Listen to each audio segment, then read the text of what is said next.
Hello gamers and welcome to episode 401 of the Super Ultra Podcast Arcade for December 31st, 2022. I am one of your hosts, Daniel Nicholson, and with me is my co-host, Dominic Stallworth. What's going on this week, Dominic? It was going for a couple of weeks, man. Happy holidays, everybody. Hope everybody had a happy Christmas or whatever holiday you're celebrating, and Happy New Year, because by the time you hear this, we are in the new year, baby. We're recording on New Year's Eve in the afternoon. So, 2023 is here. Hopefully this will be a good year for all you people out there. So what we had for the past couple of weeks happened. I'm guessing you had a okay Merry Christmas, Daniel, a good one. I don't know. Yeah. Did your daughter get things from Santa Claus? Santa Claus gave her some gifts? She did. She got some stuff from Santa Claus. She got a camera. She likes that. He didn't give me nothing. That son of a bitch. Nope. Coal. Yeah, he gave me coal in my stocking. But no, yeah, that's great. So I was going to get right into it. I had a nice Christmas too. I mean, it was pretty good with being with the family and everything. You just hang out with your wife's family, right? Because you don't like you disowned your family. You disowned your family. Yes, I've disowned my family. I've exiled them to Florida. Yeah. All right. So that's it. You got any wrestling news? Anything big happening in wrestling? So the biggest thing that's happening, I think I mentioned this previously, but Wrestle Kingdom for New Japan is coming up on the 4th of January. That's their WrestleMania, basically, equivalent. But the rumor right now is that Sasha Banks is going to show up there, and there are further rumors that she may be signing with AEW and teaming with Saraya, formerly Paige, on one of their upcoming shows where they're teasing like she's got a mystery partner who is allegedly going to be announced this Wednesday on Dynamite. And this Wednesday on Dynamite would be after Wrestle Kingdom would have aired in the morning in Japan. So it wouldn't have been like a spoiler thing there if that was the case.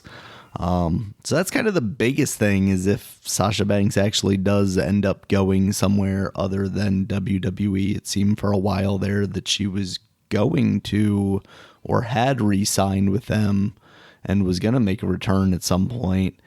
And then these rumors started flying around that she had, she signed on to appear at Wrestle Kingdom, because now New Japan formerly was just an all men's league, and now they have a title for women, and they're kind of teaming up with the Japanese women's promotion Stardom to put some more women's matches on their card. So that's cool. And right now, Kairi, formerly Kairi Sane in WWE, is their champion. So the rumors are basically that she would win the match that she has scheduled at Wrestle Kingdom, and then Sasha Banks would come out and challenge her.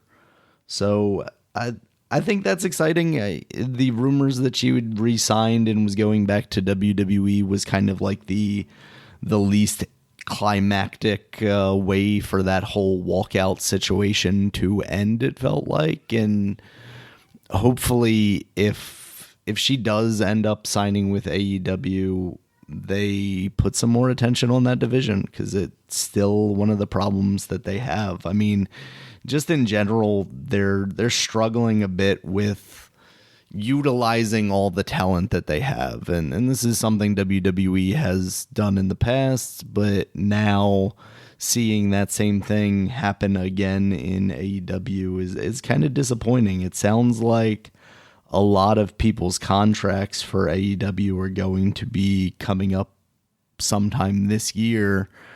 And I think it'll be really telling to see how many of the bigger names end up leaving and going back to WWE, especially now with Triple H in charge, a guy that some of them may have worked under in NXT and liked the way he ran his business. So I think that's going to be kind of the ever-folding story of this upcoming year is kind of what happens with all that stuff. And that's kind of the state of wrestling right now. I haven't really been watching a lot of the actual wrestling. I still keep up with AEW as much as I can, but WWE, it's really just I've resorted to watching clips on Reddit for the most part. Have you watched the what's his name? Ric Flair has a documentary out, I believe. Yeah, they just put a documentary out on Peacock that for him. I have not watched that yet. That's something. Thank you for reminding me. I need to put that on a watch list or something to try and remember. Yeah, because I want to watch that too. Did you ever watch the Big Show one? Not the Big Show. I said the Big Show. The Andre the Giant documentary. No, that's on HBO, right? I don't know if it's still up there, but that's what it was on. Yeah. Yeah. Because I don't know when I HBO, watched, man. Huh? I was just saying, fucking HBO, man, with all this stuff getting removed, like, even like Raised by Wolves, like we watched that first season and it was kind of wild, and I hadn't ever gotten around to the second season, but I've heard decent things about it. But now it's like, oh yeah, they canceled it and they're taking it off the platform. It's like, why are you taking it off? It's like, it's not, the show is so young. It's like why?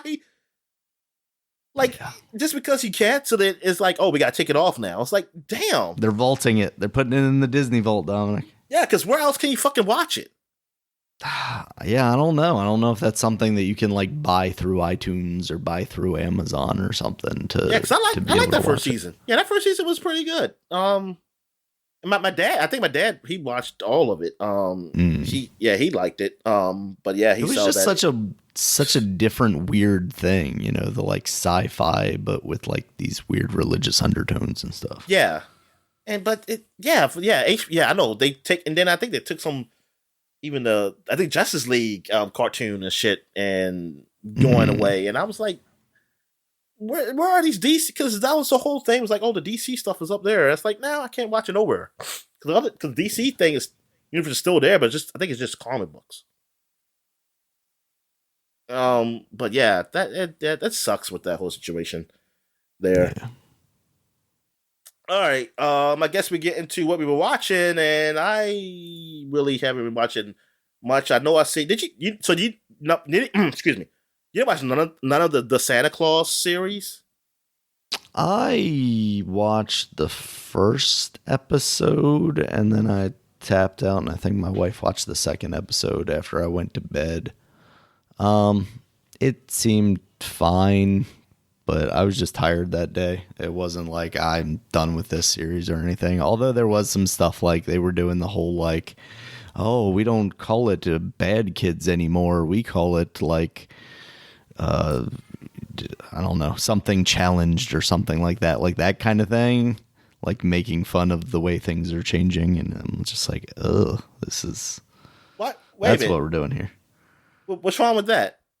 It's just such like easy pickings kind of shit. It's so dumb. But wait a minute, but like oh, they're not bad kids anymore. They're behaviorally challenged. Like, I get what you're doing there. It's not clever. It's not clever. Yo, it's not. But I'm saying, you watch those Marvel shows. I don't get why you don't like that. Because I'm too progressive for it, Dominic. That's why. Oh, I'm too good for it. Oh, okay. Wait, you're too good. I don't get it. But the Marvel shows does something similar. Especially Hawk Woman. What was how did I say? Yeah, She-Hulk. On the complete opposite end. I'm too liberal for it, Dominic. Oh, you think? Oh, okay. All right. I think the Santa Claus, the episodes I've seen so far, it seemed like it was all right, and I definitely thought it was up your alley because of what you've been watching. I don't know. It just felt like it was kind of the same thing, at least. But thing is, I don't know. From that show, I expect to see shit like that. The Santa Claus. Yeah. Nah, it felt like one of those movies. I didn't think it was bad. I think it's probably better than whatever that last one was, the Jack Frost one or whatever. I don't know that I ever really watched Jack that Frost one straight through. What was that? The one with Martin Short in it. The third Santa Claus movie. I never watched that movie. The only movies I watched was 1 and 2. I never watched When He Got a Wife. Oh, wait a minute. Was the wife one the second one or the third one? The wife, I don't know when the wife came into play, honestly. I forget. But yeah, or maybe I did see the wife. I forget. I know I didn't see Jack Frost. I didn't see Jack Frost. But Yeah. but yeah, what I saw some of it I did like. But thing is, it's something with me. I don't like watching Christmas stuff after Christmas. So I just like if Yeah. I miss it, I gotta wait till next year. So like I'll just have to if I want to Yeah, see the you rest watch of them. I'll wait till next those Hallmark movies all year round, Dominic. year. Yeah, What's up with that? I hate that. My sister had a Hallmark party with her friends, Hallmark Oh, watch party and stuff. I was like, oh my that's god, fun, I guess. I would kill myself if I was like having seen that shit. I mean, only the food. I would get there for the food, There but you even though I would just throw it up, I would throw it all up watching that go. shit. I mean, because it's just oh god damn, that shit is just oh man, it's like it's the same shit, and you always know it's gonna be a happy ending, and you already know what's gonna happen. It's like oh no, he like they it's either the woman or the man. They like each other, but I got a business, I got a job somewhere else, and I don't know if I can stay. It's a lot of those, and then it's always ones where oh I don't believe in Christmas and blah blah blah, but then they believe in Christmas at the end. That's like what the fuck. Because it's a Christmas miracle. They fell in love, darling. And Santa's sleigh randomly appears so they can return to the love of their life before the avalanche comes or something. All right. So what else we have here? So I don't think I really watched anything new, did I? Any movies or shows? I watched Elf again on Christmas. Did you? Um I meant to do yeah. that, but I did Yeah, not. it's pretty funny. I watched what else? Oh yeah, I watched the Boondocks Christmas episode on Christmas.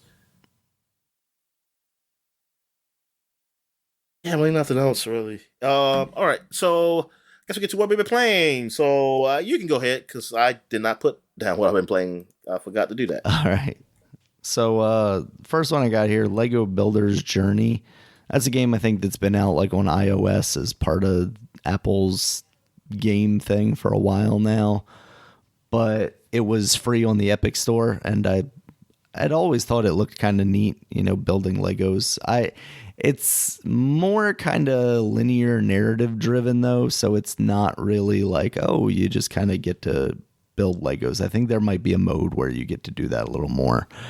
But basically it's kind of like a puzzle game. You're given a couple of Legos in this kind of environment, and you're basically trying to build a bridge so that your seemingly like a child character can kind of reach the point where their parental figure is. It's cute. It's kind of beautiful. Like it has like very nice reflections and stuff. It does really cool things with that, even though Legos are obviously kind of very simplistic, but it gives nice lighting and a mood to it all. So Whatever, it man. seems This ain't all no right. Mega Blocks. Ain't no Mega Blocks, man. They ain't a Mega Blocks game. Who gets the Mega Bloks license, Dominic? Like what off-brand company Halo? can get the Mega Bloks? I mean, as far as like what developer would make that? Oh, what developer would make it? It's like a Konami thing. Konami. I don't know. I'm trying to. Yeah, I don't know who would do that. Konami Mega Bloks Metal Gear Solid. Maybe somebody 2K or something like that. Maybe one of those the guys who do Borderlands. I don't know. Yeah. Trying to think like what off brand. I gotta think of that. All right. Yeah, but that seems fine. I wasn't like super into it, so I don't know if I'm really going to be too motivated to go back to it. Also played some more High on Life. I think since last time we talked about it, I've beaten 2 levels, 2 more bosses. I've now got the gun that is voiced by JB Smooth from Curb Your Enthusiasm and many other things. Oh, okay. I haven't played too much with him yet, though. His gun's kind of cool because it can shoot out these like blades that you can then use to like platform and stuff. And my next objective is to get like a jetpack. So I really wonder how like the movement in that game is going to be affected by that stuff. Because I'm into it. Like I like this game. I think it's good so far. The shooting aspect of it feels good. The variety of guns, I mean, I feel like I'm still relatively early on, so I've only really got 3, I think. One, I got Kenny, the original gun that's just like kind of a pistol. I've got It's this Morty. woman gun. What's that? Morty. Yes, the Morty gun. I've got this woman. I don't recognize her voice. I have to look and see who it actually is.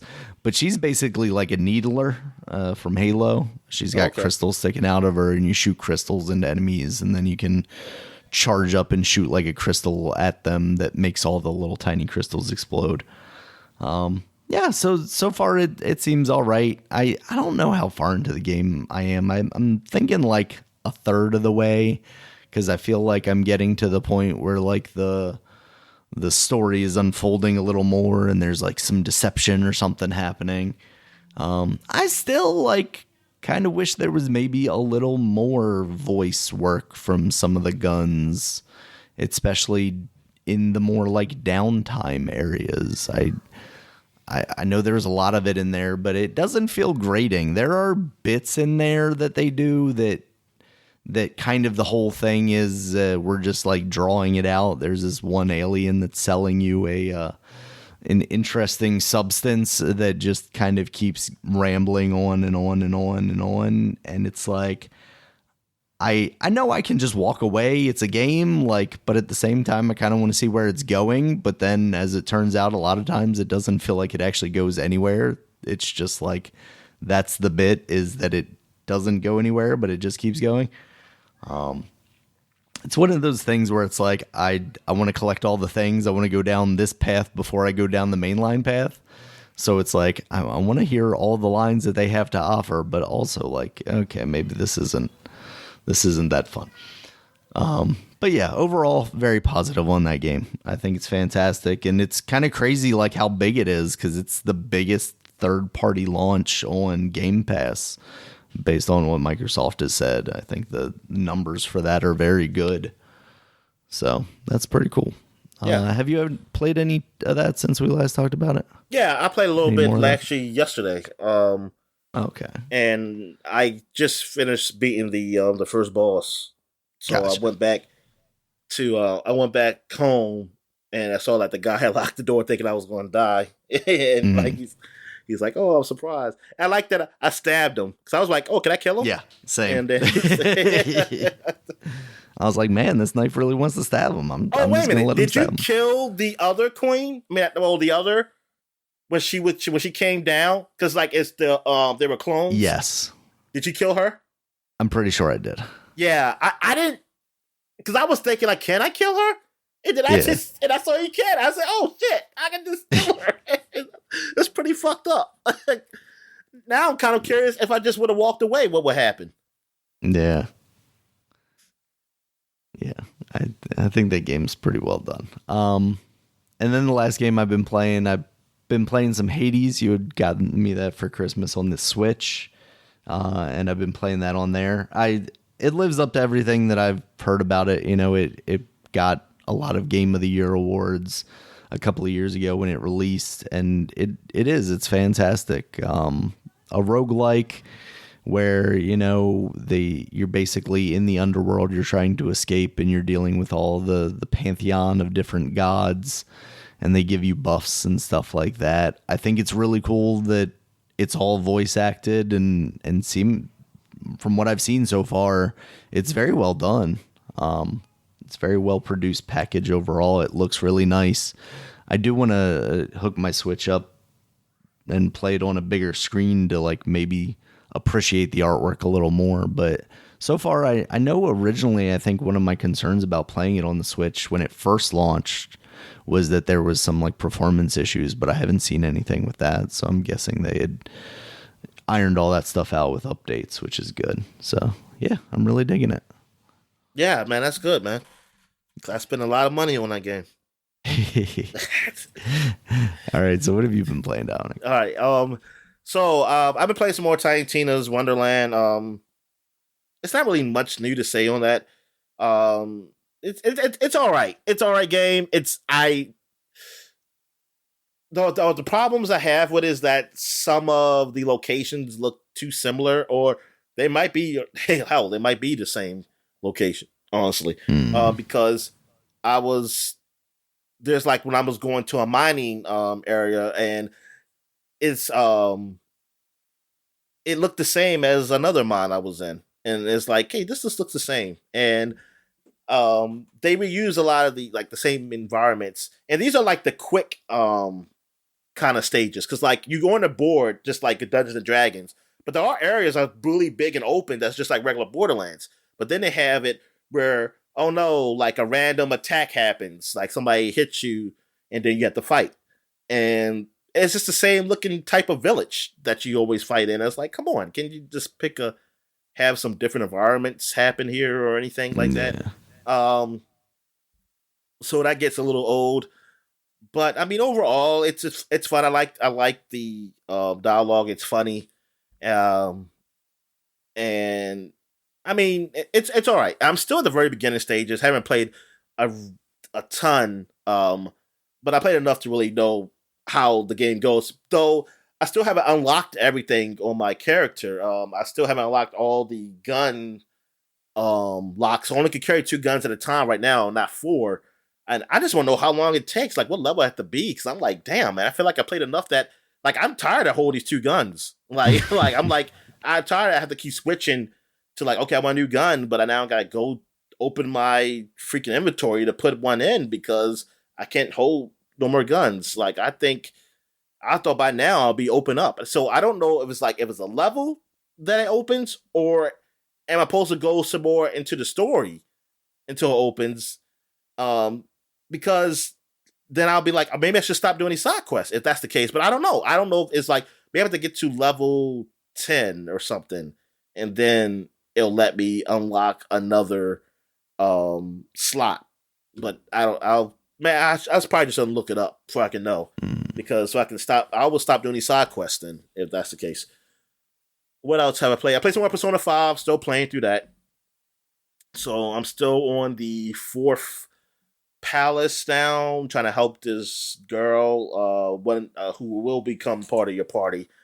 She's having like she's very having anxiety issues and stuff like that, and she's a shut in, so you're trying to help her out in her palace, and because she's actually telling you to change her heart. Um, like nobody ever done that before, so this is all kind of new ground for people. It's like, oh, we gotta go in and change it. But thing is, we're still confused. It's like, wait a minute, you're telling us to change her heart, but why is like she's still fighting us from doing it? Why is it not just easy to do it? But you realize that she can't control herself. Is that because of her anxiety and being a shut in and everything? She's keeping people away. Is this what she does? It's like a defense mechanism for her. So that's the way it's kind of looking at it. So that I remember doing this for the original games. So it's pretty cool. And also some new extra stuff I know I can do with my personas now. That didn't happen in the original game. I know like it's an alarm system now that happens every now and then where you go and change your personas, or when you do a fusion, when an alarm happens, now when you do a fusion, you could get something extra with your fusion. A fusion is when you're combine 2 personas and make a new persona, basically. And which is the personas are like Pokemon, you might as well say. And now you'll get some special thing happens when the alarm system happens. Now, but when the alarm system happens for a little while, it even says like hope, like it's a strain on the system. So if you do something, you might not get what you want. So I did it anyway to see what happened, and I did get my stronger persona, but all his special abilities or her special abilities, I think it was like some kind of female persona or whatever. It it didn't really have no powers. Like everything was all like support powers. So it was like, oh man, it sucks. I was like, I can't really do nothing with it. So it's like you take a chance on it. So I got rid of that. So I said like, oh, because you can get rid of your persona. So I was like, oh, I was going to have to do it again. Try to get that particular one again. But yeah, I mean, it's pretty cool. Yeah, like Royale. Now I'm having more appreciation for it. That it really is like like they really did a lot to the director's cut of it. Even though I still think it should have been something for if you already bought the game, you can just add on, be a little bit cheaper than buying a whole $60 game when it was out. But yeah, they done a whole lot to this game. To make it very different from the original and make it better. Also, I got a month of like GeoForce Now because I wanted to try that out because the Xbox Cloud app for me has not been doing well like it was when I originally started. I'm getting a lot of pixelation. Like it's not lagging though. It's not lagging. It's just that it's just pixelation that comes up that makes it really weird. Things just look weird, and so sometimes the screen will get bad where I'm still seeing the previous screen, but I'm still moving. Like I still see when I'm doing that at the same time, and it's like, this is bad. I use a new browser. Some people say that, hey, use the Edge browser, and it seemed like it did work better than a Chrome one. Even though I heard people say vice versa. They said, oh, use the Chrome browser, it looks better. So I'm like, okay, this is all use Firefox. Come on. This is all on Xbox. So then I used the app. The app was bad. I think the app is actually worse than even that. Because some people say, man, the Xbox app doing the cloud through there is worse than using the browsers. But the best way to do it is my phone. My phone has worked perfectly. Like, as far as the last months I've been trying it on my phone, it works perfectly. So I know it's like, okay, so it's not my, it's some reason with my going through my PC with my router is the problem for whatever reason. I don't know. And it's not slow because I tried GeoForce Now, and GeoForce Now, it goes perfectly. It was perfect. I hadn't had any problems yet. Stadia, I didn't really have any problems with I didn't really have any serious problems with Cyberpunk. The only problem I had was that I thought it looked a little too blurry and not crisp enough, but it was never a part of pixelation or lag. While Xbox, the pixelation it gets bad. Like it was really bad when I was playing Guardians of the Galaxy. Man, I struggled like with that because it was get bad sometimes, and I was like, and then I'll stop, and then I'll come back, and then it'll be better. So yeah, I don't know what's going on. I mean, it could be like you said, maybe more people are using it, and it's causing that. But I don't know. Some people I just see they say it works good. Some people they have better internet than even I do, and they say, man, they struggle with it, and people are saying like, hey, this is why I use GeoForce Now. Only problem with GeoForce Now is that you don't have a bigger selection. Well, your selection is different. It's different, and then it's still not as many games as you want. You know, like it doesn't have all the games you need. Like Xbox and PlayStation have a bigger selection of games.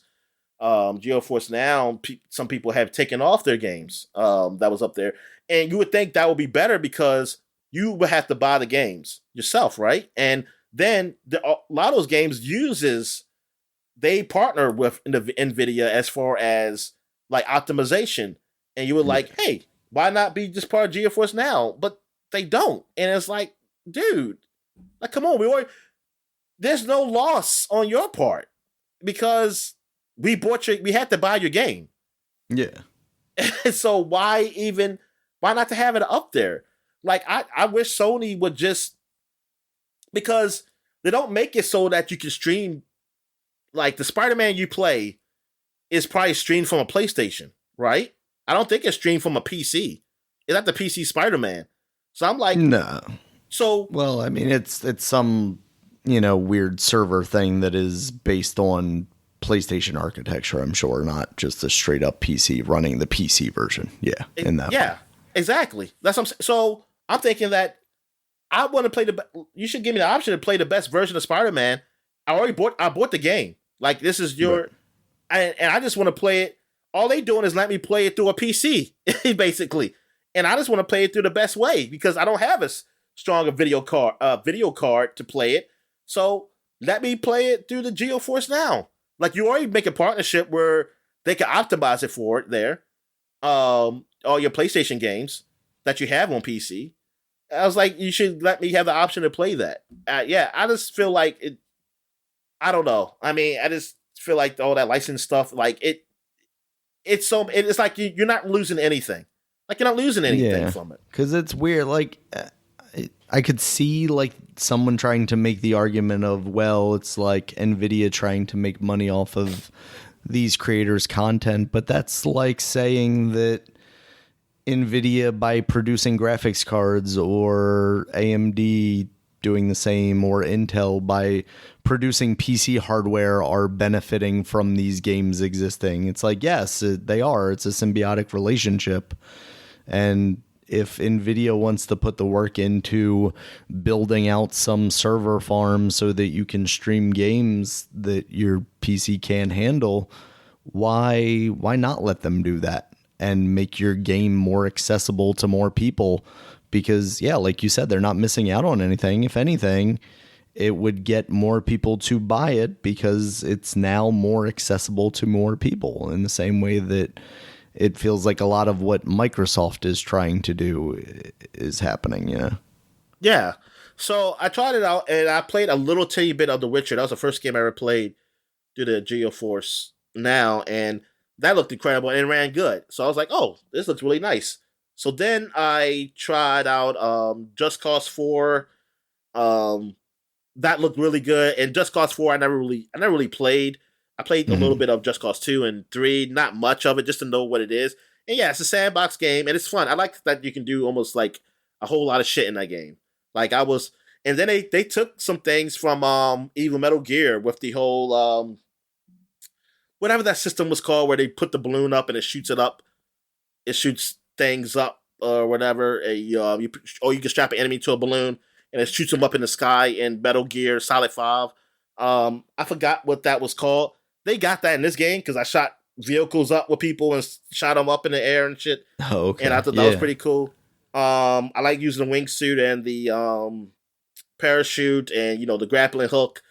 Like, oh man! And then it's running so great on whatever is running on whatever they're using. I don't know if they're using a 3080 or whatever on the second tier, but yeah, I was like, damn man, this game runs so well. And I play a little tiny bit of Far Cry 5, and I already played that game before, but I can see like how much better it looks now with those, like, everything on ultra and running so smooth.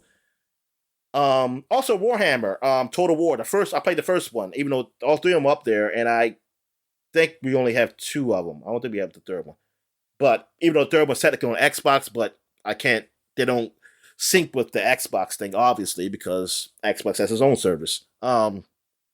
So I played the first one, and yeah, it runs real great up there, and everything. I had no problem with lags or pixelation or nothing with this. Like, it runs very well, and the wait times are very short.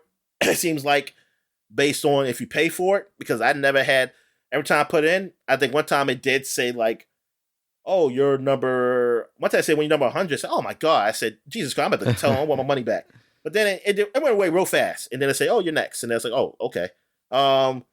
So I always seem like I put in want to play a game and I start. So the wait times, it seemed like, yeah, if you're paying for it, it's not long. But I remember when I tried it for free, it took me a while to get into a game, and even when I was even like just like number 5, it seemed like it still took a while, and I was like, damn. I was like, I don't know how you would do this. Like, you would just sit down, oh, I'm gonna leave these 5 hours for me to possibly play for 1 hour. Because you don't know how long you're gonna wait. So it's like, I'll say these 5 hours are my time. I might play a game, and so and you only can play for 1 hour time. The tier I'm on, you can play 6 hours. I never get close to 6 hours because I don't play games that long anymore. I never sit down Yeah. to play one game that long. Like, thing is, I can sit in front of my computer for 6 hours. But I can't.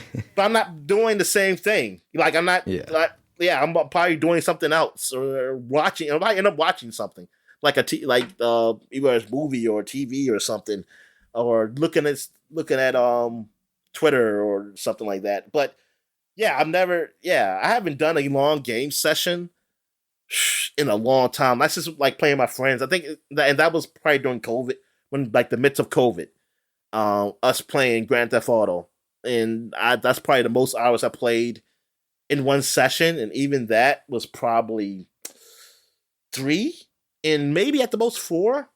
And I mean, and that felt like a long time for me. I mean, that felt like a long time. Shucks, I remember the days when we used to play back in Target days, man. I'll be used to be on my Xbox 360, man, forever. Like just sitting down. I'll make an imprint on that sofa in our living room. Because I will be up there forever. Like, especially since it was overnight, so I'm off, and like it's like 10 o'clock or something. I wake up. I'll be up there until like almost like 6 o'clock in the morning, just playing that thing, and then I just go to sleep. But yeah, now I can't even if it had nothing to do. Like I was like, because one time I used to say like, you know what, I'm going to beat this game, or at least beat half this game today, because I had nothing to do. Man, I play like a good hour or two, and I'm like, okay, I'm done. I was like, I don't want to play anymore. I was like, I have nothing to do. I was like, I'm not even doing anything, but why don't I want to play anymore? Things just change. Like I have to do something else. Mm-hmm. Yeah. High on Life, I played like 2 hours of that the last time, and I think that's the longest I played any game in like one sitting in quite a while. Yeah, 2 hours. Good God.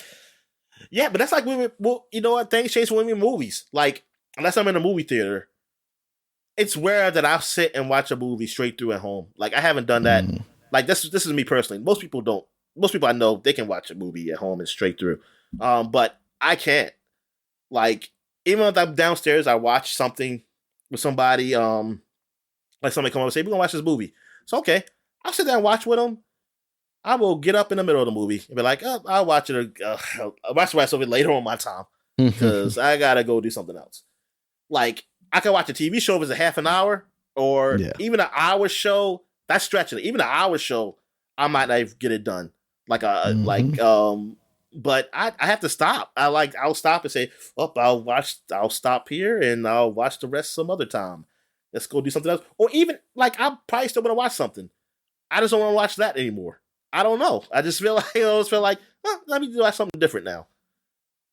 It's like how I've been for like the last maybe like 5 or so years. I've been like that. Like, I just can't sit and do one thing for that long. I don't know what it is. ADHD is finally kicked in now. Yeah, but it's not really ADHD sometimes. I mean, it's mostly like I'll stop, or sometimes I might just take a nap. The depression then.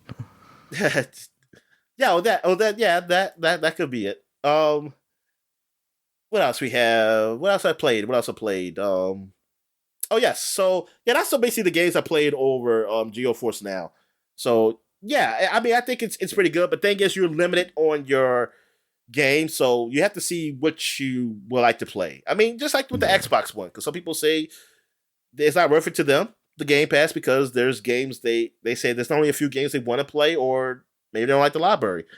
And with this, that's the problem for me, is that the library is not as much as I want it to be. It's not the games. It's not enough games in there for me that I would pay for this monthly. But maybe, you say, hey, I got this game that's out and it is on GeForce Now. I'll pay for it for this month, and I just then I'll stop or something like that. Yeah, I mean, you can do something like that.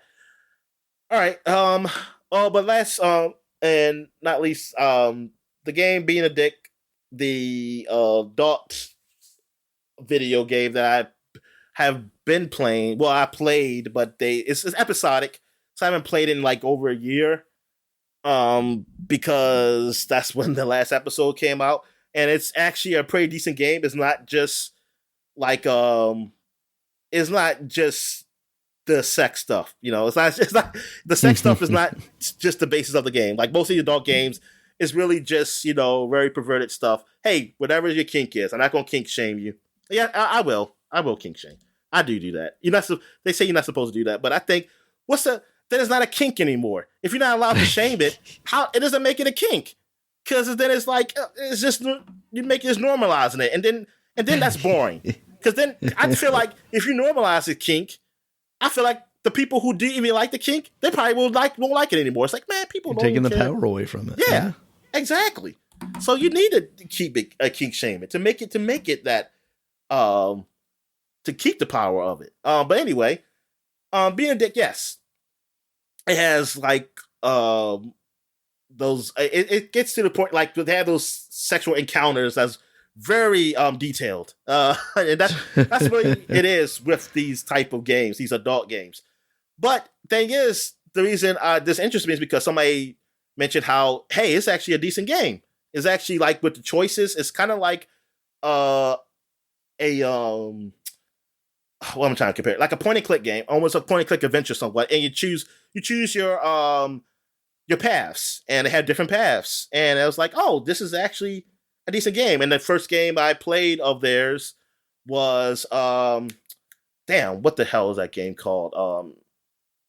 Actress something, acting lessons, and that was really emotional, and like it was a good. That was like a smaller version of what Being a Dick is, and I thought it was great, and I was like, wow. And thing is, I didn't. And it wasn't, and it had a whole lot of those sex scene stuff in there. I mean, it has them, but it wasn't.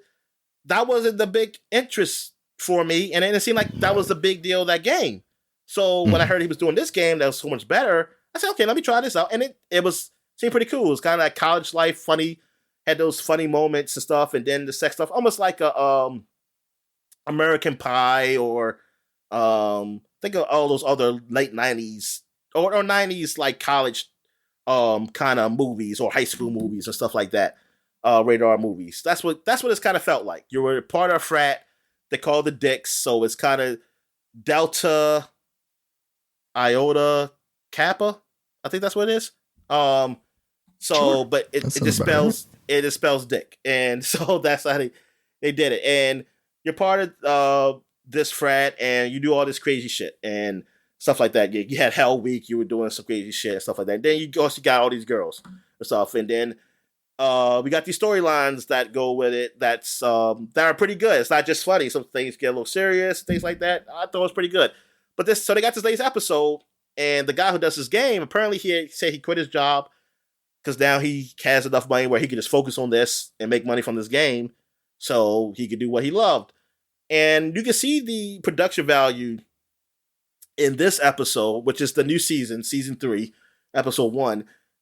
Well, technically episode 9 overall. But you can see the production value is like a whole lot more than the previous episode. Like the animations are better. Now it's more like a visual novel because it's mostly things are in standstill. But but when it is animation, it looks pretty good for somebody who's like the only person basically working on the game.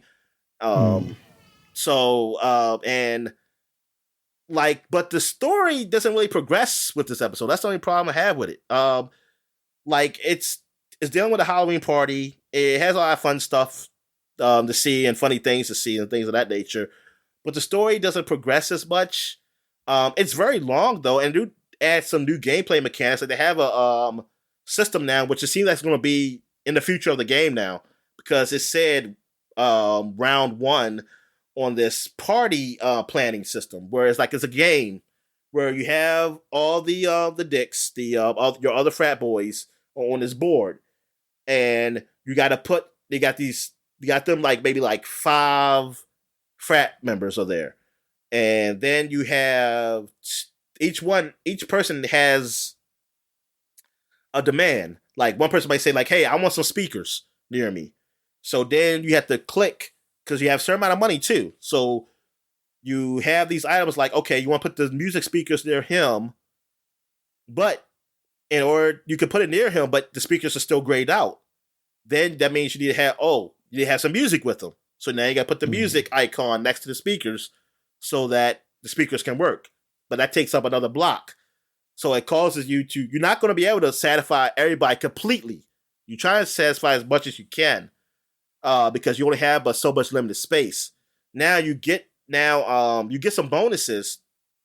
Like the first bonus, you can choose any bonus at the beginning what you want to do. I chose the bonus of with beer. I don't need cups because if you put beer near somebody, you got to put cups near the beer because you need cups for it. But I have it so that you don't need cups, so I can put beer near people without using a block for cups.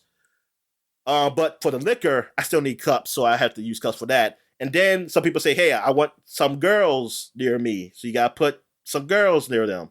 Like they have the symbol for women, And then some dudes say, "Hey, we need this many dudes here too." Now, some things you don't have to put near them. They might just say like something special, like this needs somewhere on the board. Like, "Hey, I want like three. We need like 3 speakers here or something like that." Like, so I gotta put speakers. I can put speakers anywhere, but you still gotta try to manage how you affect the other people. Because look, one person said he wants drugs, but another guy says I don't want drugs at the party. So he's like, "Hey, is it worth to dissatisfy him, or you can dissatisfy this one guy, but you can help him in other ways, so it won't hurt you as much." I mean, it's a cool system. But I was very confused at first because I was like, wait a minute, this is only round 1. So I was like, darn, is this like more than one party for this Halloween party? Is this like a party for days? But now I'm seeing it after this episode. I saw, no, that was the only game for that particular episode. There is going to be, but it's supposed to carry over your what you done, like how many points you got, and then how much money you made. So you can carry over to the next episode where you have another party. Because I guess you're going to be playing parties now. But it kind of sucks. Like, I don't know when the next game coming out. Right. Like, because that's the thing with this is his own time, which is nice for him. But thing is, with a game that's basically episodic, where it's a story to it, to keep people's interest, you got to come out in timely fashion. With a game like that. So I'm like, how long is this episode going to take? Because I felt this was a little too long for this one.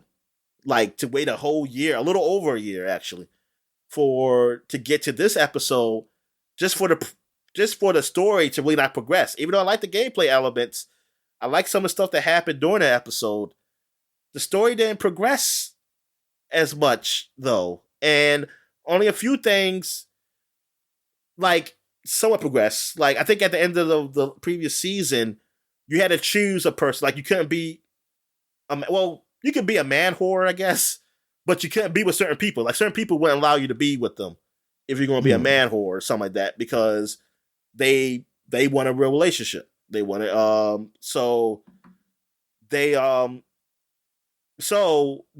You had different storylines to go with that. Like, hey, you relationship with this person, or you chose to be like, hey, I have no decision right now, and I don't want to be in a strong relationship right now. I can't. I'm still trying to figure myself out, and then you could choose that. So it's different paths, and it does changes what happened at that party, which I'll give it to him that he's done that. Which I'm like, look, but when there's a team of people doing it, I can see that. Yeah, you could do that. You could do that Mass Effect stuff. Right. Because you got a whole big team. But you got one person. I see, like, even though I can see that this taking a very long time to make this for one person, but at the end of the day, it's not a lot because you're one man. You only can do but so much. And it sucks because, darn, you couldn't progress the story too much because, darn, if you was going to do that, then it'll be probably another year or so for you to work on this episode. So it's like, I hope maybe he'll find a partner or something. Because I mean, I think he already works with some other people, some third party people, just to do like the beta testing and all that stuff. So I don't know. I mean, we'll see. Because people are big fans of this game. I'm seeing a lot of people saying like, this is not as good as I thought. It means like they see like, oh, it's overall like the game, it's better, but the story is like, how long is this going to take to do this? Like, what's the end game here? Because how long am I going to get to progress through the story? Because there's some characters we didn't even really deal with this episode, and how's that going to work in the future? And I might be mute this damn phone because I am getting a whole lot of shit. What I'm doing, Daniel? What were we talking about? Oh yeah, talking about being a dick. Yeah. All right. So it's a little disappointing. And because I do want to see. Oh my God, what am I looking at? This is so nasty. Oh my fucking God. Okay. Let me turn this Twitter off. I don't know what the fuck I was looking at, but that was disgusting. All right.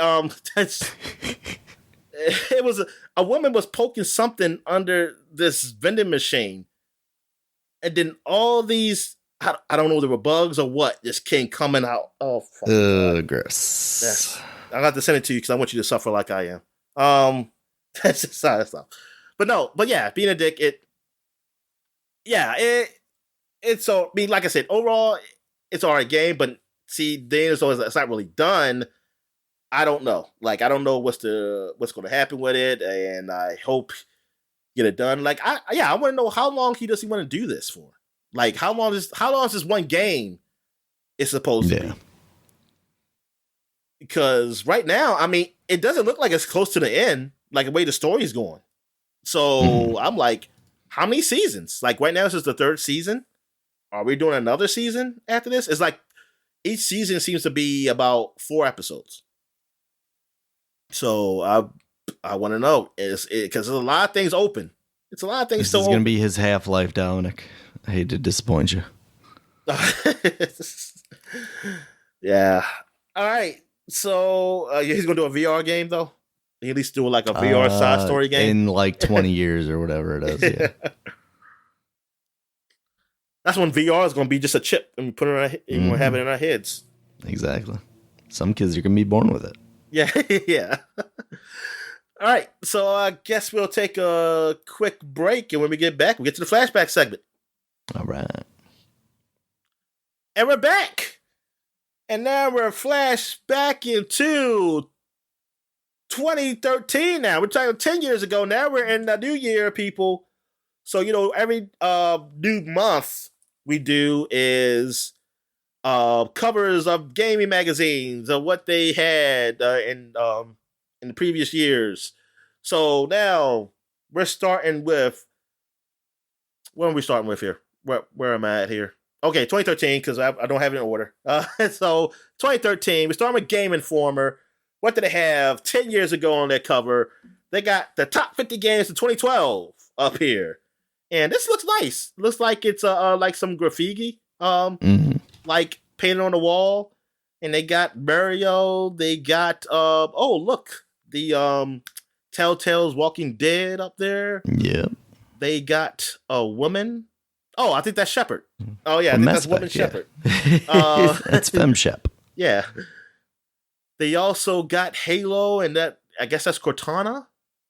Yeah, that's Cortana. And then they have Dishonored guy with the Assassin's Creed guy. They got Darksiders, the Deaf guy, and they got Rat. I was about to say Rat Trap. I mean, what the fuck is his name? Claptrap. Claptrap. Yeah, from Borderlands. There's a Mario tag on him. He definitely does. He got the mushroom. Got a mushroom on him. Yep.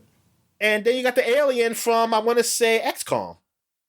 Yeah, I think that's what it is. Because originally I was thinking it was like Destroy All Humans, but yeah, that's probably XCOM. And then you got also Half-Life. What the fuck is that for? And they got a question mark. Maybe Half-Life is coming, Dominic. Maybe the next year Half-Life is coming. Yeah. But yeah. Oh, so yeah, that looks nice. I like that cover. That's a pretty damn good cover. Oh, I didn't notice that. That's your game. what we call it, with the guy upside down. What's his name? The little Fez guy. Yeah. Fez. Yeah. Yeah. All right. What else we got here? We got for 2013, Edge magazine got. Dang, once I'll come up here. Okay, here we go. Worst game ever. Dark Souls 2 on the cover. I mean, it's a pretty good cover. They got two of them actually. They got one where the one you see in now with with all these words on the front, talking about Dark Souls 2. Also got reviews for Black Ops 2, Far Cry 3, blah blah blah. PlayStation All Stars, maybe 2, Scribblenauts Unlimited. They also got the Edge Awards in here. But yes. The other cover looks. I like Edge. That better. This one has it with darks. Like all it is with the Darksiders guy. And it's like all black. And that looks nice. I like that one. Yeah, it's nice. What else we have here? Last one for 2013. You know what? It's getting less because, like, look, man, it's like that many magazines now. Getting to these later years. Yeah. We got Electronic Gaming Monthly, and they got Alien Colonial Marines, the best Aliens game ever. and they don't know how good it's going to be yet. You don't know how good at this time. We don't know how good it's going to be, but yes, we cannot wait for this. Look, it says, "Don't even try to scream." Look what it said. Don't even try to scream. But we did. We screamed at the horror of what the game we saw was. the reviews. Yeah. I forgot about this. I really did forget about this game. Like, how, and yeah, why was it so bad? I think it was just poorly made. And did it come out? Didn't it also bounce around before it ended up finally being released by Gearbox? That's right. So it didn't come out this year, right? Yeah. I was about to say. Did it come out in 2013? I just felt like it was. I think so. But I also feel like it's not any sooner, or any closer to now, right? No, it's not. That's what I feel like. I felt like why would this be? I felt like this would be a big deal some years ago because I felt like it would have been already delayed. Oh no, it did release. It released February 11th, 2013. So maybe this was it did hey, bounce it's around, finally releasing, and we don't know that it's bad yet. But our review in this magazine, because I'm going to say, it did bounce because it was supposed to come out last generation. That's what it was, yeah. Yeah. Because I remember seeing a magazine, or old Game Informer magazine.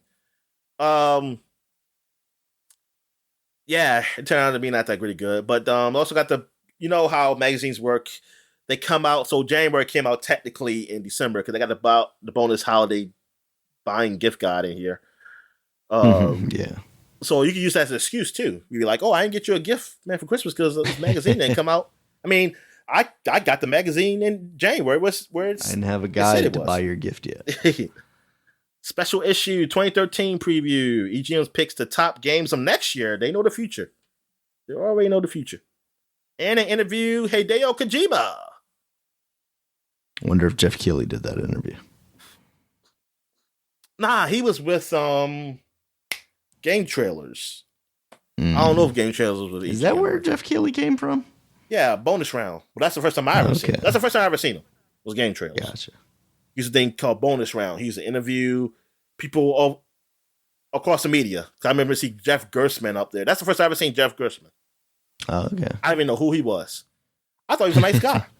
And then I listened to Brian Gus. Oh no, he's an asshole. So I was joking. He's a nice guy. But that's the first time I ever seen Jeff Gerstmann. Like I did not know I didn't know where he was from. I know he was from GameSpot because that's what they said. But I didn't really know him. And then I didn't even realize that was him because I didn't remember his name. And then when I saw his face, like, wait a minute, that's the guy who's on bonus round. What else? I think, that is it for 2013. So now we're going back 20 years. 2003, the year I graduated from high school. So I was counting the months there. I was counting the months away. It's like, yes, I'm about to get out of here. About to become a man. And then I became scared. But what we got here? We got PC Gamer. We got Darth Vader on the front for Star Wars Galaxy. This is before Knights of the Old Republic. Or the Old Republic, because they weren't the Knights. But this was the first MMO RPG in the Star Wars universe. This was a huge deal. This was like, yes, we got EverQuest with Star Wars, and I mean, and it was big, and like just thinking about like, I'm surprised it got canceled. I mean, it was Star Wars. Like, how did it get canceled? Like, what happened? Yeah, I don't know. You don't want to answer the question, Daniel? Sorry, I got distracted. Can you repeat your question? I said, how did it get canceled? Like, how did this Star Wars go away? Like, it's Star Wars. It is MMO. Like, what happened It got too woke, Dominic. Or didn't get woke enough. No, but to say, the woke stuff didn't happen yet. No. I think it was just, World of Warcraft had come along and kind of eaten all of the MMO's lunches, and all of them kind of faded away. And wasn't that also around the time that like Disney didn't want to? Well, Disney didn't own Star Wars at this point yet, right? No, because that's they do. Old Republic was the one. They came before Disney bought out too, right? And then that was the question was about that. I wonder if it just cost too much money and there weren't enough players to make it financially worth it to them. Could be, but also it was Sony that owned this too at the same time. And that's what it was, Sony. I forgot could be about that. Like money, Sony making MMOs. So I mean, Sony, they had that. EverQuest was under Sony too, wasn't it? Yes. Yeah. So and they had, I think, one of the Planet side. I think that was under Sony. They had quite I think so. They had quite a few under their umbrella. Yeah. As far as the online. I'm curious, like, what exactly was it like that? Yeah, they couldn't keep it financial. I mean, like, come on, it's still Star Wars. I mean, compared to right, yeah, compared to other MMOs I see around, because Warcraft been around, they still happening. They're still making money. So I'm guessing, what didn't they do, like, that make it so that they couldn't be around anymore? Yeah, but when this first was announced, apparently it ended because of a contractual relationship. Oh, basically. So that's why. Okay, that's what the chief exec at Sony Online of Europe said. It was time to turn it off. We had a contractual relationship that ended in 2012. The Old Republic launching a bunch of other business things with LucasArts. Yeah. So that's what it was. They killed it. Damn shame. Yeah. Damn shame. I wonder why they weren't. Well, I guess if they had like the Old Republic in the works, that's why they wouldn't have, re-upped that negotiation. Yeah. Or, that contract rather. That's kind of fucked up too, man. It's like BioWare said, yeah, fuck them. We're doing our own thing over here, so we don't need to keep helping you guys. But yeah, I mean, this is like a huge deal. You can be like, I think here, in Star Wars Galaxy, could you be the actual characters?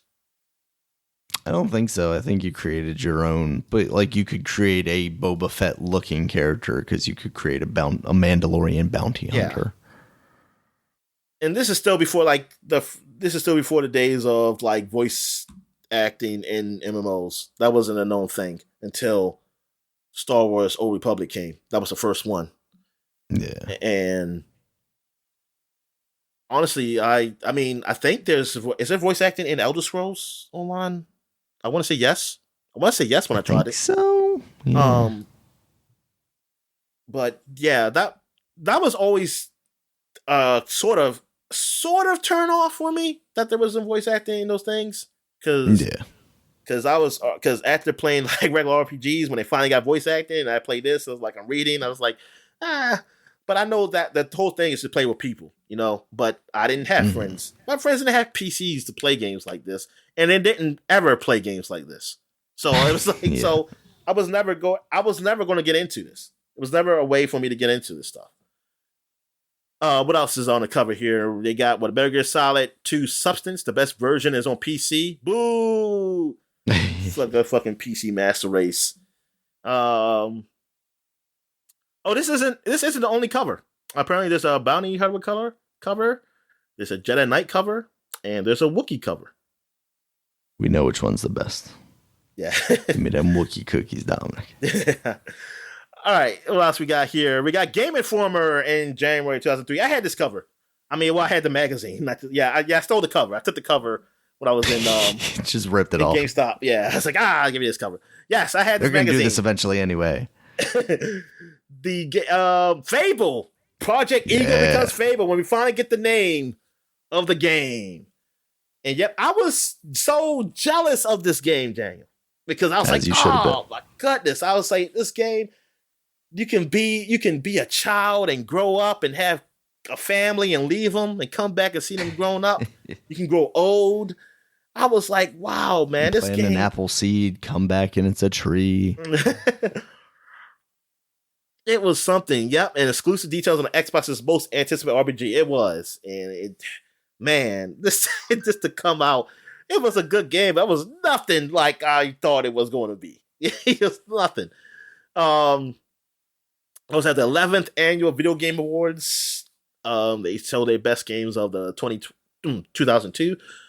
Square and Enix joined forces.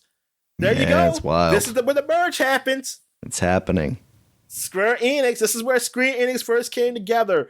I did not really know Enix, so I just heard Square taking over. I was like, okay, who cares? As long as Final Fantasy's still there, it doesn't matter. I don't know what the fuck a Dragon Quest is. So I was like, I don't know what the fuck that shit is, but whatever.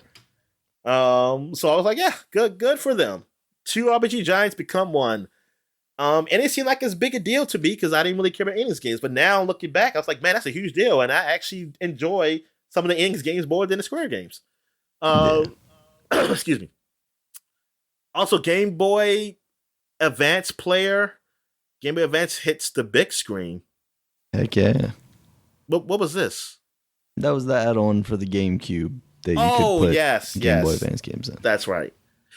So basically like the Super Game Boy on the Super Nintendo. Yep. We got Splinter Cell, complete 6 pages of strategy. They can teach you how to play stealth and everything. Over that crappy stealth game. No, it's not a Metal Gear. Not as good as Metal Gear. Also, that's why you needed 6 full pages of strategy so you could get through it. Over 675 secrets for Mortal Kombat. Good God, what the hell? Also 5 for GameCube. Capcom unveils new games for 2003. This is when Capcom was like really getting big on GameCube, and I was pissed off with this too, Daniel. Including Resident Evil 4 and Killer 7. I was like, why did I get Resident Evil 4? I said, God damn it, sons of bitches. Now it's on everywhere. Everything. Yeah. Till this day, it is on everything. Yeah, till this day. Yep. And Killer 7. I used to thought that game always looked really good. It did. And I never played it. I never played either. And because I saw reviews was like 7. So 7s were like 0s to me. They were like 5s. 5s to 0s. So I was like, I didn't want this game. Yeah, because I thought it was going to be like a really big hit game or something because they kept talking about it all the time. And I mean, this weird like linear on rails almost shooter thing. Yeah, you tell me, Daniel. I still to this day don't know how that game plays, honestly. It's funny because I still see that on sale too because it was like, hey, Steam Deck verified Killer 7. I'm like, really? All right. So now we're going to the unofficial PlayStation magazine. And in 2003, and they got Resident Evil Online. This is when Resident Evil finally goes online. You can play with people. And it actually got okay reviews. It wasn't horrible. I mean, it wasn't great, but it was something different. Especially it was like for PlayStation like 2 online, like people doing that. It sounded like a all right premise. Like, even though I had no idea, I just couldn't see how you do this because I wasn't really into online. So I was like, I don't know how does this work. Now, I mean, I can definitely see how it will work, and I think it's like, hey, I guess it'd be all right. But I was excited just because I was a PlayStation fan, saying, hey, we got this. I can have 4, but we got Resident Evil Online. Even though when I saw the reviews for this game, it wasn't super great, but it wasn't like no 4 where it got like 10s and shit, and I was pissed off. I was like, man, how did we get this okay Resident Evil game, and they get like the best one. And like, who has a GameCube, man? Get the fuck out of here. It's like, what else they got up here? They got War of the Monsters. That was an exclusive PlayStation game, almost like what they call them, Daniel? What they call those monsters in Japan? Kaijus. Yeah, kaijus, but made up kaijus though. They're not real kaijus. But I heard the game got okay reviews. It was actually okay from what I saw. Def Jam Vendetta. Yep, this was huge. Hell yeah. I cannot wait to play this game. My friend ended up getting it, and I borrowed his, and yeah, that game was fun. Great. It was, I really love that game. Game of the month. See which hoop game gets the slam dunk. Oh, so it's gonna be a basketball game. Also, they got secrets for Grand Theft Auto Vice City. Guilty Gear X2 has Street Fighter Medics match. Maybe, I don't know. Namco's Epic RPG. First US screens of Xenosaga. Wow, yes, I could not wait for that game too, because I was a Xenogears fan, and I was like, Xenosaga was like a spiritual successor. Yeah. So I did play that, and I did like that. I really liked that game. And that robot anime chick has some nice boobies. All right. Jeez. So, well, we're going back 30 years, Daniel. 30 years. How old was I 30 years ago? I was 7 years old.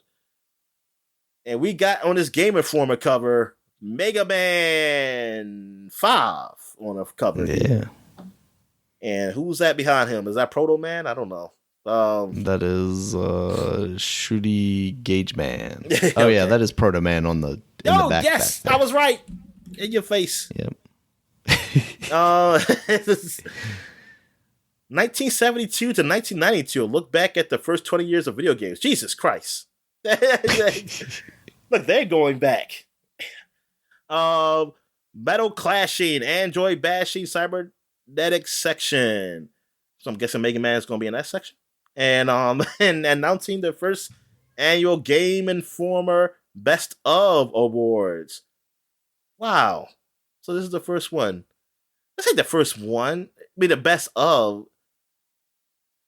But I sure they did Game of the Year Awards before, because that's its 11th annual on the other one. And this is, So it must have been, maybe this is something else. Maybe they added more awards to their thing, or whatever. I don't know. We need to do a fact check on this. Let's get the people, get the interns on this, Daniel. What else we got here? We're going to Game Pro. And they got the Battletoads on the front. And they got a big giant sticker covering up the title here. So I don't know what it says behind here, but it says free giant Battletoad poster inside. So they're, gonna get that free poster. And you got free pull-out section for Street Fighter 2 also inside. For Street Fighter 2 Turbo. And you got a lot of reviews on Hedgehog 2, Teenage Mutant Ninja Turtles, the Hyperstone Heist, which is the bootleg of the Chosen Time, that's the one I played though, because I sing in Genesis. Flashback Road Rash 2, Super Battle Tank, and also Cybernator, Wing Commander, Dragon's Lair. Dragon's Lair was on Super Nintendo? I guess. Darn, what the fuck does that look like? Busby Claws Encounters of the Third Kind. Whoa, I don't remember that subtitle. Mario Paint, RoboCop 3. Oh yeah. And you got Mega Man 3. I'm not gonna name all this stuff for there. Mega Man 5, Tiny Toons Cartoon Workshop, Batman meets Radioactive Man. Radioactive Man? Who the fuck is Radioactive Man? Oh, Bartman. Bartman. Oh, I said Batman. Okay. I was about to say. All right. Overlord.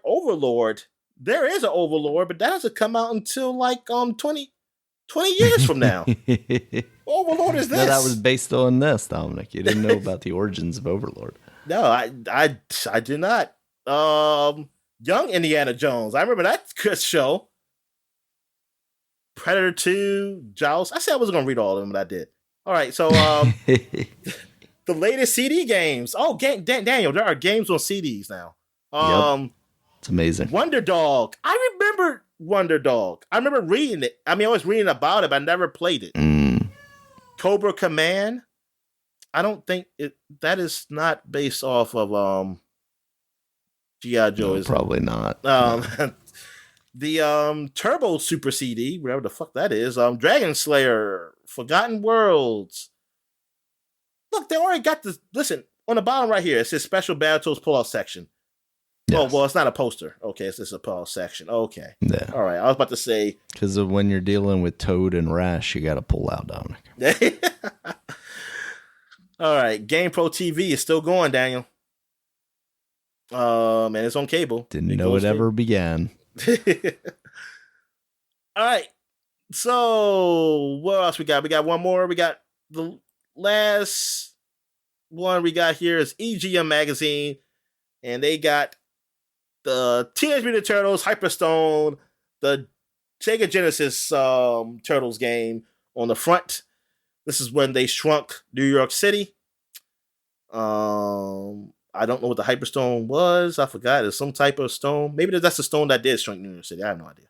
Also, apparently there's a Wayne's World game. I don't know what the fuck. That's up here. It's like Swing. It's Wayne's World. That was good. And Bubsy. One cool cat. I don't know why people hated him, man. They seemed to love them back in the day. At least the magazines did. Magazines did. They paid a lot on ad money. EGM previews Alien vs. Predator. Oh my God, Daniel. Look at this. This is like 20 years before the movie. Addams Family 2. Cool World. You remember Cool World? You don't? Oh my God, cool Daniel. That was a movie. So.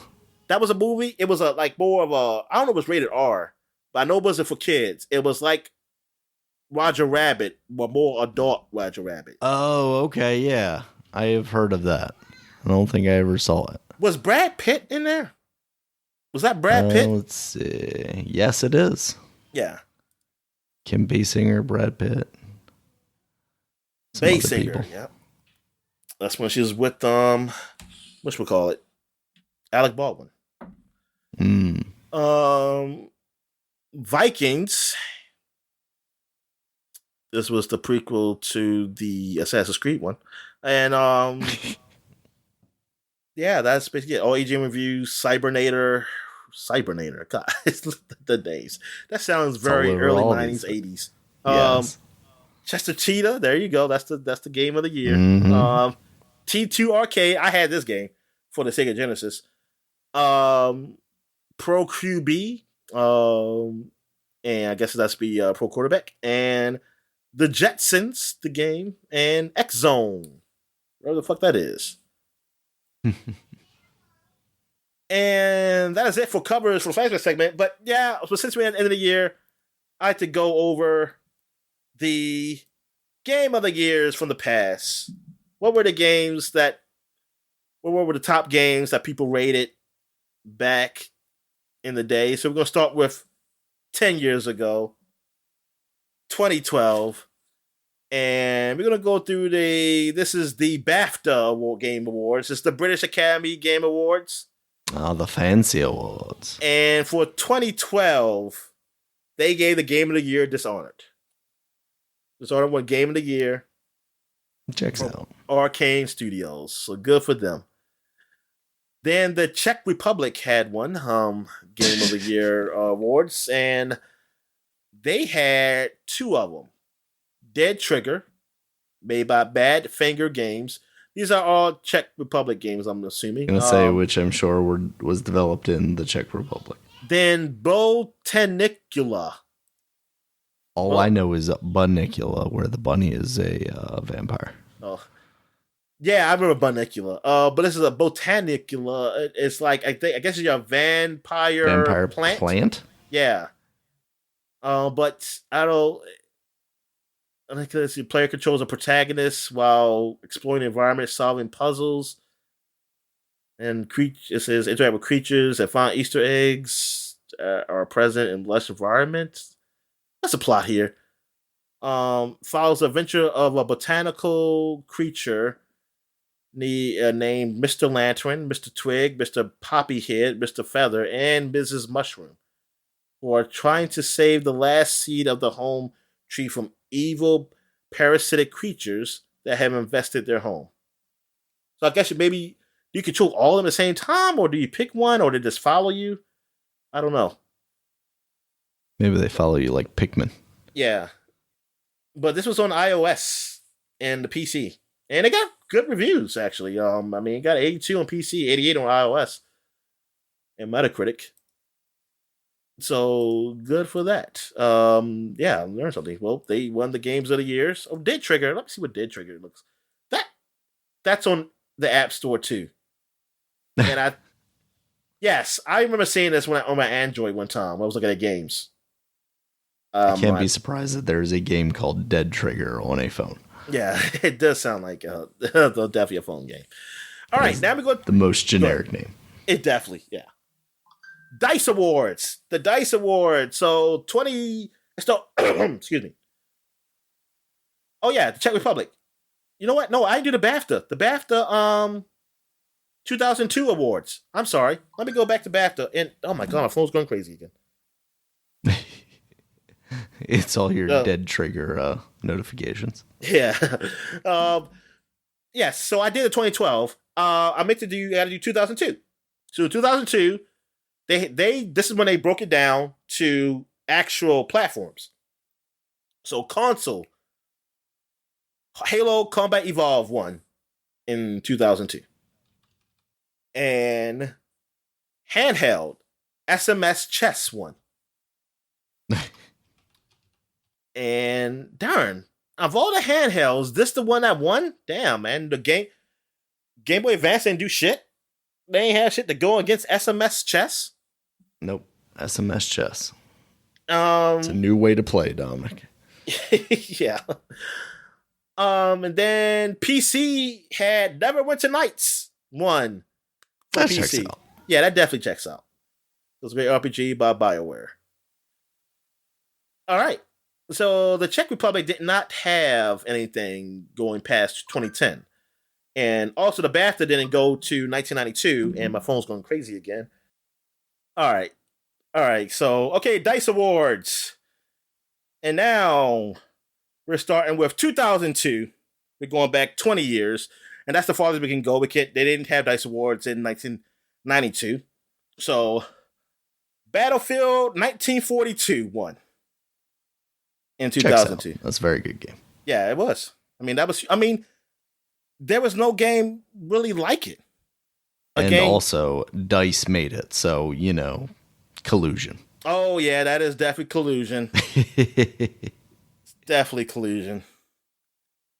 I forgot what DICE stands for, but I know it was awarded by the Academy of Interactive Arts and Sciences. That's AIAS, so I don't know what the hell DICE stands for. Yeah.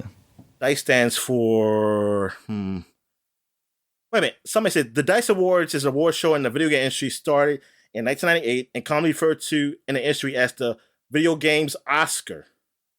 Oh, so they trying to say this is it. So these are the best award. So fuck you, Keeley.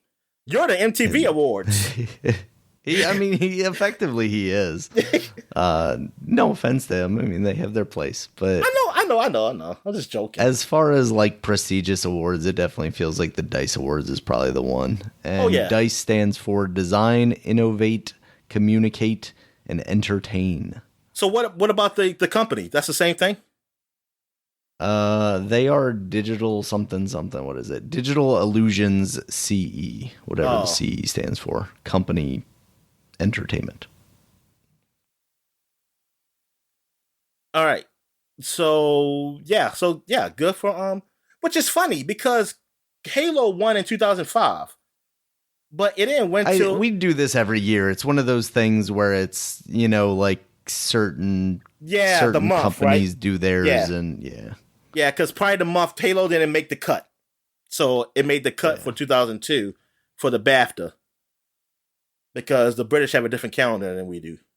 All right, so the calendar's in metric down. Yeah. All right, so 1942, yes, Battlefield 1942, yeah, that is, And that's unfortunate because I think that probably would have won the BAFTA. Maybe. Yeah, because they don't feels win. very British. Exactly, that's what I'm saying. I would think that would have won, but Halo killed it. All right. Now we're going to we're still in dice, but we're going to 2012 Journey won Hell yeah. Game of the Year. That definitely feels like game. a dice. Yeah, this definitely is the Oscars of the Game Award. That's definitely that is the period piece of video games. Yeah. It inspired emotion. So what's the Very good game. what's the Golden Globes of the Video Game Awards? Something that does mobile games only. All right. So now what we have here? Oh, there's something where the Electronic Gaming Awards, formerly the Arcade Awards. This is it was held in 1980 and were announced annually by Electronic Games Magazine since 1981, covering several platform categories. It stopped in 1993 though, which is last year. But so that means we still could do 1992. And I guess technically we do 1982. It's 40 years ago, Daniel. Oh no. 40 years We've ago. gone too far back down. They broke it down to arcade. Arcade was Star Wars. Star Wars Arcade won. I believe that was that a shooter?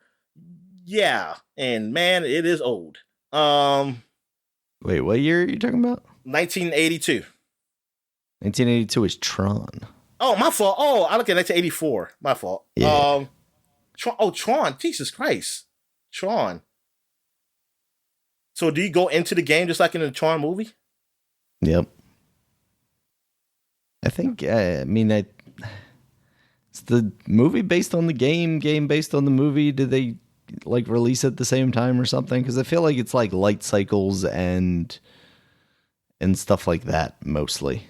I don't know. I have to see a video of it. Discs of Tron is the one I feel like I remember more, and it's like it's almost like Pong, I guess. You're throwing the discs around, but if that gameplay's not in this one, I don't know what this one is. Well, the movie it came out the same time as the movie because the movie came out in 1982 also. Okay. See, gameplay in general, the player controls Tron either in human form or piloting a vehicle using an 8-way joystick for movement, a trigger button on the stick to fire or slow down the player's light cycle, and a rotary dial for aiming. A rotary dial for aiming. The goal of the game is to score points and advance through the game's 12 level. Yeah, that sounds like a video game. All right, thanks a lot. Yeah, I see the life cycle stuff right now, and I'm seeing also the human stuff too. And were these spider monsters in the movie? I don't remember. From a little bit I did see of the Tron movie. Yeah, it's been so long since I've seen that. But yeah, so that one for best arcade game. Then standalone was Galaxian. Galaxian, I think. Yeah, which it's a shooter. It's one. Everybody's seen this game. It's a fixed shooter, basically. Before they did what's the hell bullet hell shooters? This is like before bullet hell shooters. Yeah. Then the console, which I don't know what consoles is. I guess what is this? Atari or something, or maybe and television. I don't know. Demon Attack. Yeah. Commodore 64. It came out on the Atari 2600. Apparently.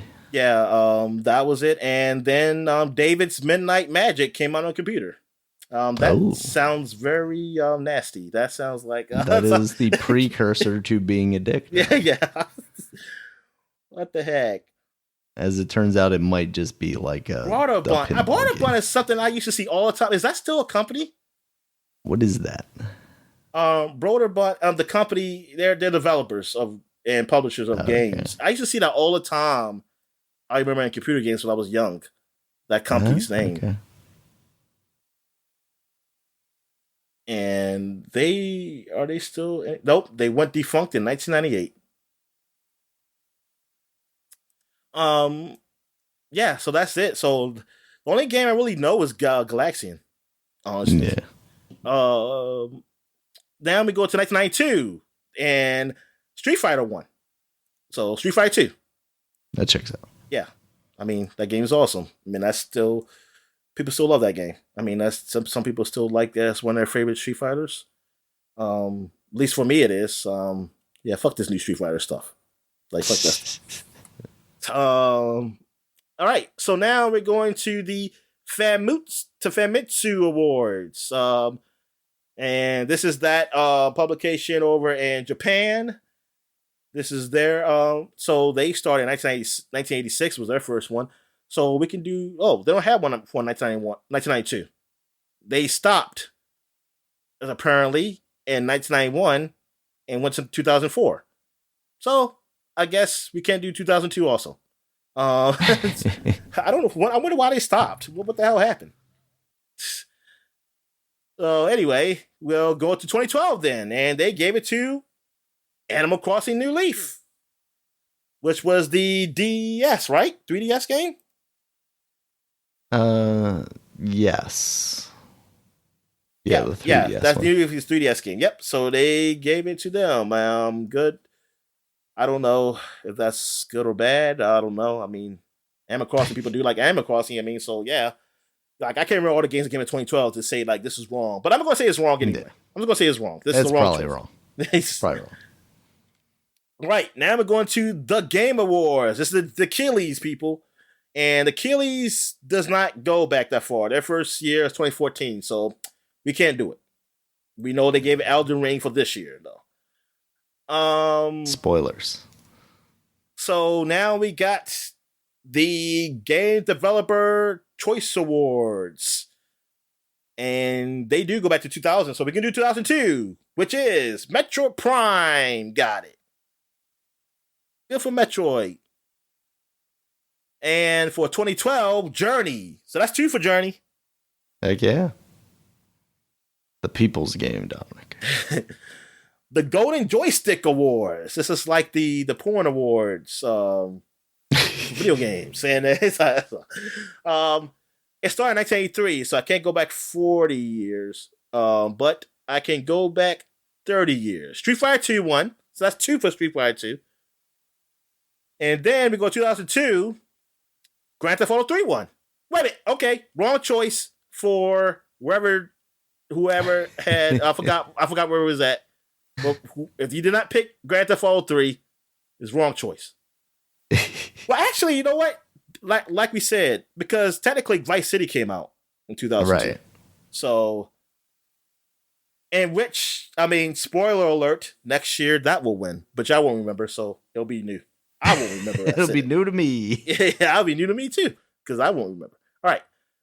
So, yeah, Grand Theft Auto 3 won. Yes, it deserved it. Japan Game Awards. Just see if any American games win. It's funny because American, we will pick a Japanese game, but will Japan pick American game? No. Japan's the most racist country in the world. We know that, Dom. They're still mad about that atomic bomb. I just get over Jesus. it. It was so long ago. I thought what I was saying was problematic. Wait, what did you say? I said Japan is the most racist country in the world. Oh. Right behind America. Let me make that correction. All right. So, well, here they got 2001/2. They put them together. I think that's cheating, but whatever. Final Fantasy X won. They're just as confused as how the years start and end as we are. So they're like, I don't know, just roll them together, I guess. Because it did, well, I know in America it came out in December. I forget when it came out in Japan. Like how far apart were they?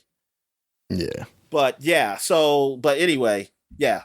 Final Fantasy X, yeah, I mean, I can see that winning some awards for some people. I can see Japan, since they're not going to pick an American game, they'll pick this because they don't like gun and violence. They just like violence, and not without guns. They like sword violence. They need to animate violence.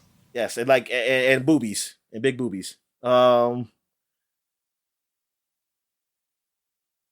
wait a minute, hold up. The Golden Joystick.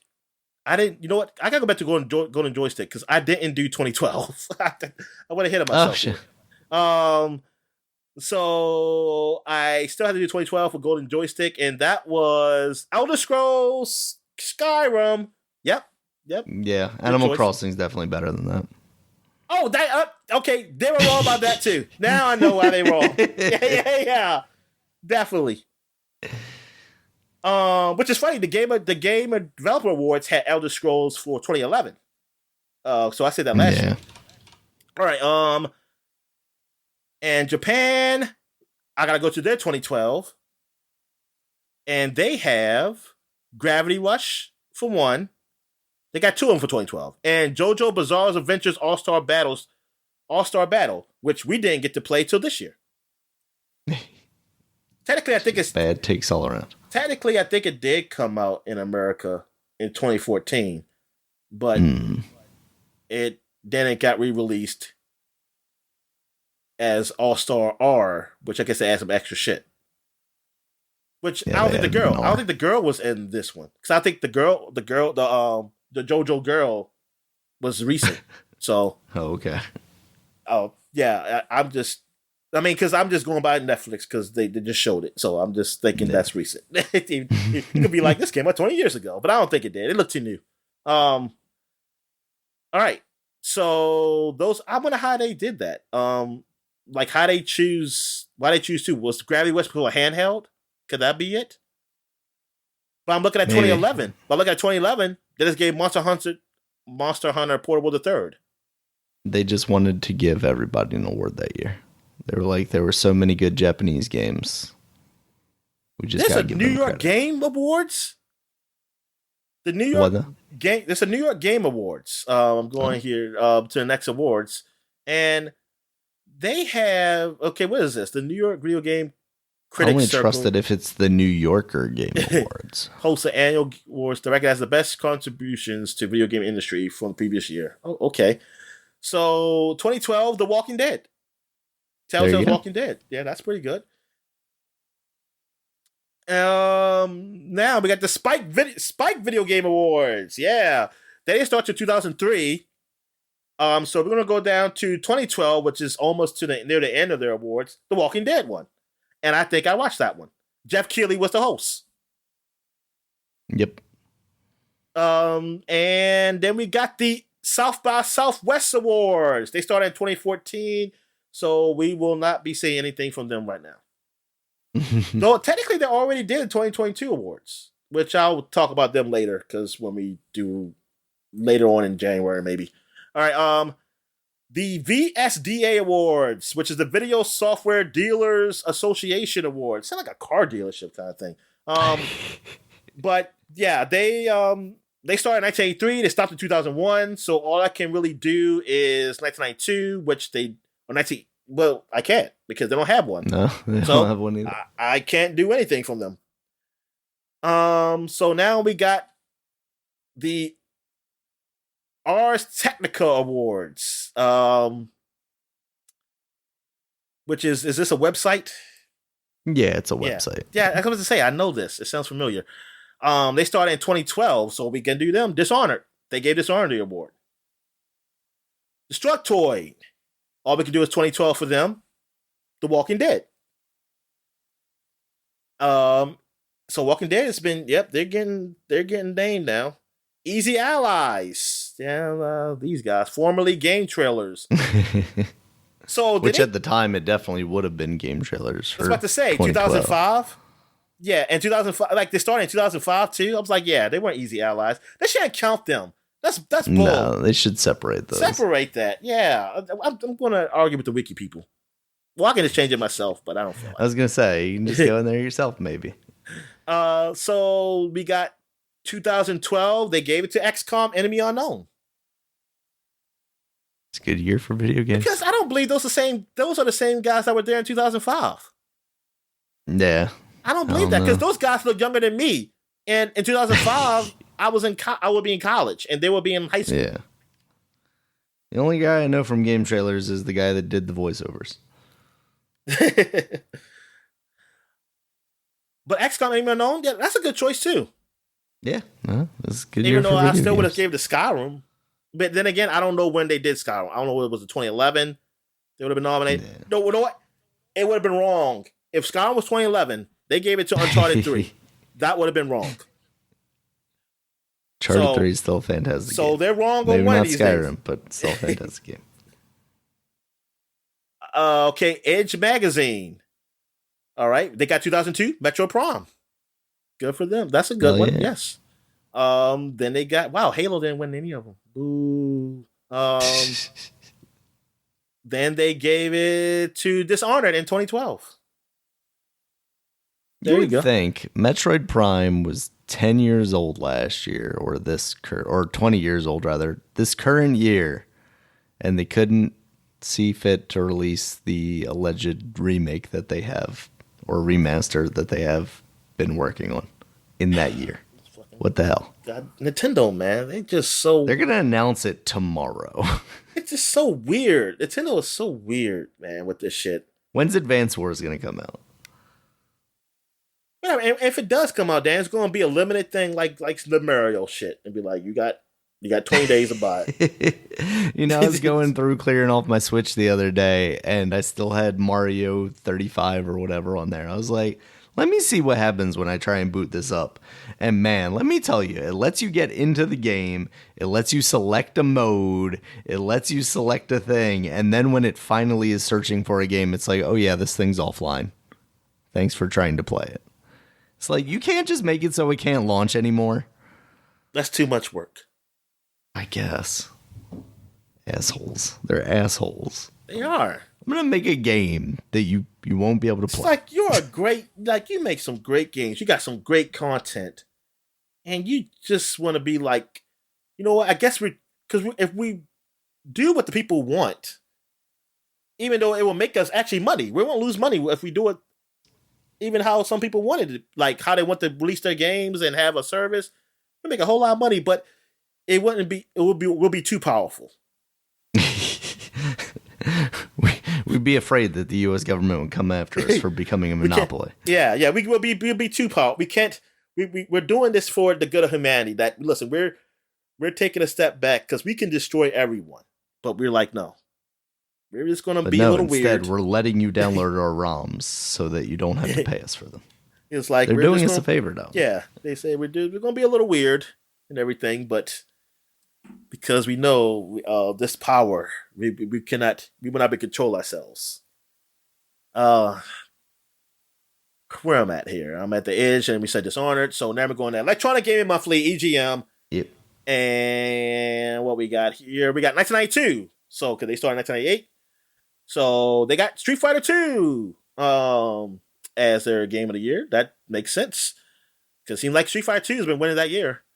And then we go to 2002, Metro Prime again. Metro Prime. And I'm guessing, because Metro Prime technically came out the same year as Halo Combat Evolved, but I guess it missed the window. But it didn't feel like the window was that close. I mean, that far away. Yeah. Between Halo, because Halo won 2001. Halo came out in 2015, 2001, and Metroid came out. Wait, what? You said 2015. Is that the did I say 2015 or did I say November 15th, 2021? Okay, yeah, that makes sense. Halo did come out in 2021, and Metroid Prime came out at the end of 2022. It did. Oh yeah, yes, because Halo came out the launch. That was the launch. Yes. Yeah, launch that makes sense. Okay, and you mean 2001? Yeah. Okay, so all right. So Metro Prime, yes, that came out a year later. Okay, yeah. So you got that. Metro Prime seems to be killing it for that year. I feel like something's missing. Oh, Vice City, right? I mean, what the fuck? We just played 3 the year before. They hating, whatever. They're hating by choosing Halo over 3 is what they're doing. That's hating. Here we go. We got Far Cry, Halo over who? Halo over GTA 3. Oh yeah, that's right. Okay, yeah. That's hating. That is definitely hating. Yeah, fuck you, EGM. That's why y'all don't exist. But then exist again. apparently. Because that's apparently it's still somehow around they have a game of the year capacity. for 2021. Yeah. I always say Metro Prime. What I'm doing. 2012, Far Cry 3. EGM gave it to Far Cry 3. Okay, that's something different. That is something different from what they had. The other people had. Who was winning 2012? Dishonored. I saw Dishonored a few times. Okay, Dishonored versus Far Cry 3. Skyrim. Well, Skyrim is in 2011 for EGM, so it made their window. Oh yeah, I see it here. So I mean, Far Cry 2 Dishonored. I mean, I think that's a toss up for me. I mean, I'm not mad at either one of those.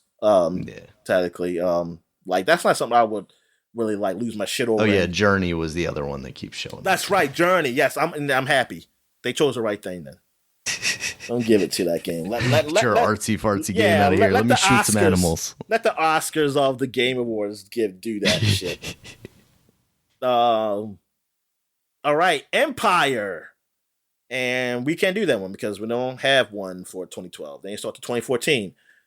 Entertainment Weekly. Here we go. We start 2012. Journey. Oh, you bastards. So they gave it to Terrence Journey. Howard didn't give anybody an award in 2012. Who didn't? Entertainment Weekly. Come on. I mean, they're going to go with what the Oscars would go with. That's Hollywood right there, though. Yeah. Here we go. Eurogamer. 2002. They gave it an Eco. Oh, you know they're going to do... Then I know what award they should give for 2012 then. They get us an Eco. Wow. They went another route. I mean, still artsy, though. They did Fez. So... Heck yeah. That fits with them. They went even more esoteric. Yeah, they gave it a Fez. Okay. I mean, but Fez, that's a good game, though. That's a great game. I ain't going to get too mad at that. I mean, because, hey, if they gave it an Eco for 2002, so I know, like your taste is going to be that kind of realm. Yeah.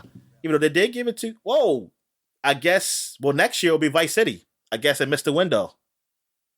And plus, they had to give it to them because it's British. The Rockstar people. Yeah, they definitely going to give them some. Yeah, because I'm looking at here, Daniel. The only Grand Theft Auto game they didn't give Game of the Year to, I thought I saw 4. Oh, that must have been. No, 4 was somewhere else then. I thought I saw 4. Damn, didn't even give it to 4, huh? Damn. They got tired of it. Didn't give it to 5 either, did they? They got tired of it. They said we look, man, we gave y'all the awards. All right, so where are we at here? Game Informer. All right. Game Informer actually started in 1992. So, Street Fighter 2. There you go. Yeah, that was a game of the year. Yeah, Street Fighter 2 is like, that was a game of the year in 1992.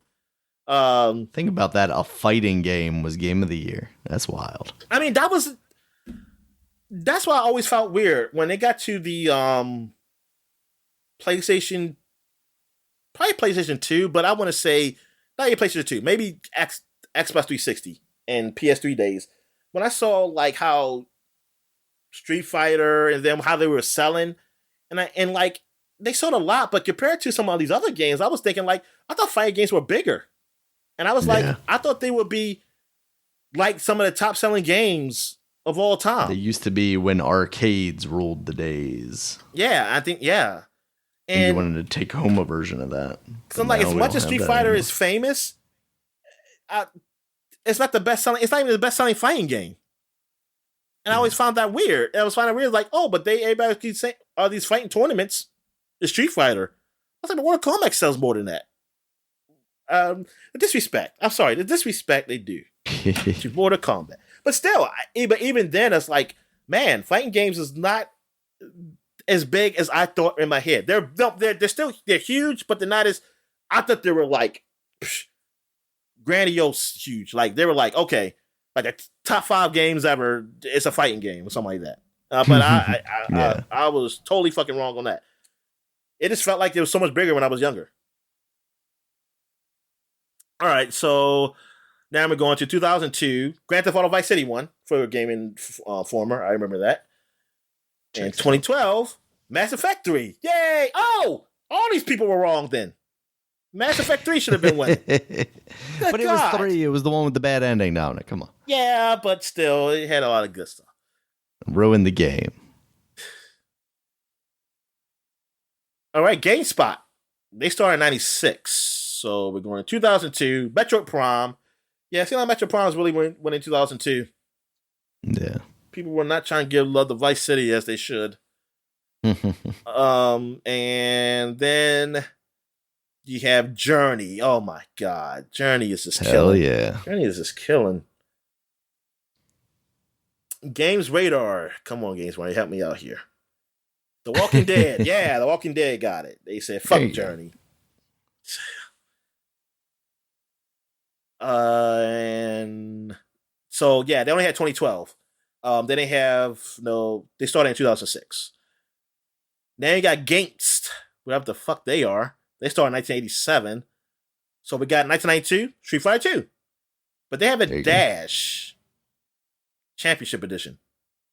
I'm thinking that's Dash is Street Fighter 2 Dash was in Japan. Okay. Yeah, apparently. But yes, they gave it that one, and then they stopped in 1998, so that's it.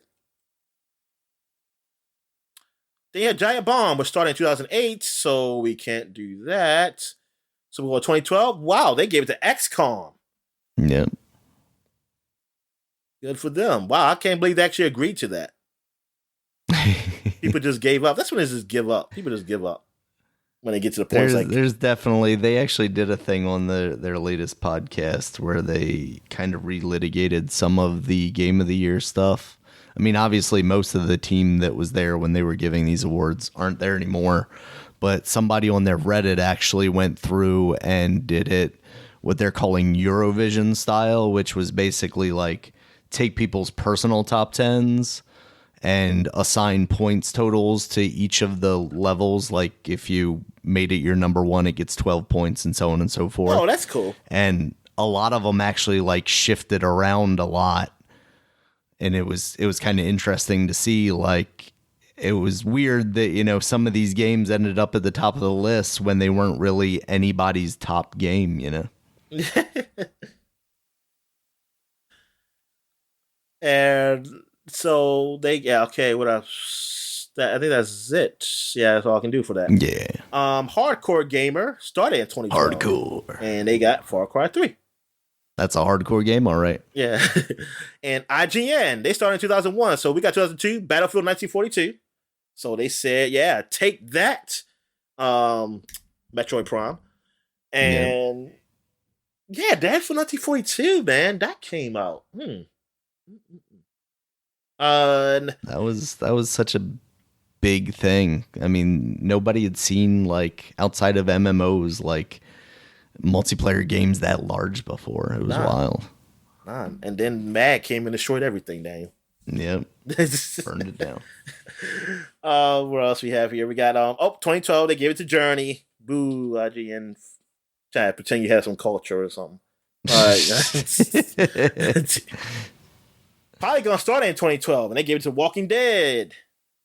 Checks out. Wow, I'm surprised they didn't give it to Journey. Yeah, that seemed like a Polygon kind of thing. But Walking Dead, I know, but no, it's probably between Journey and Walking Dead. That's what it probably was.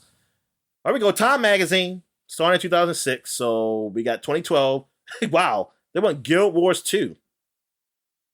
Did not see that. Like they're probably the only ones that did that. Jesus. All right.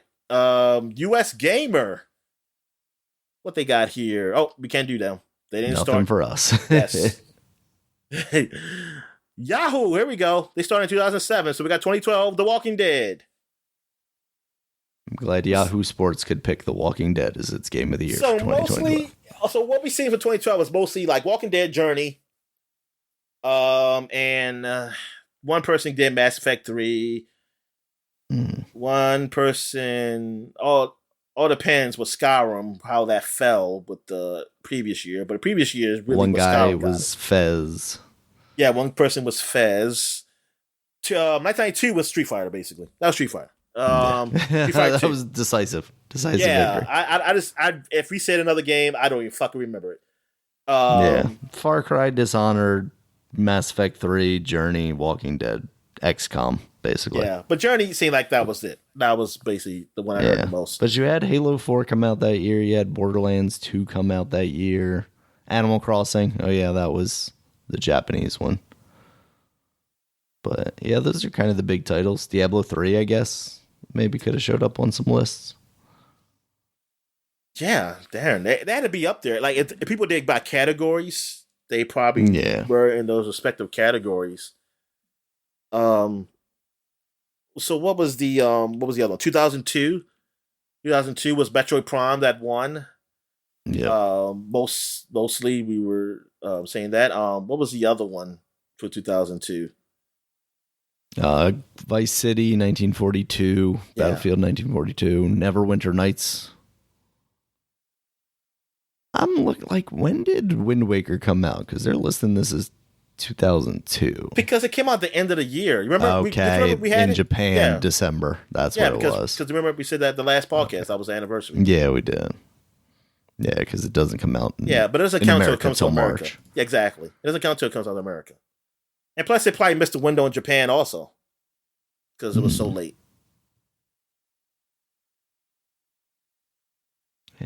Yeah. But Metroid Prime. I mean, that was for Metacritic rankings. That was the highest ranked game.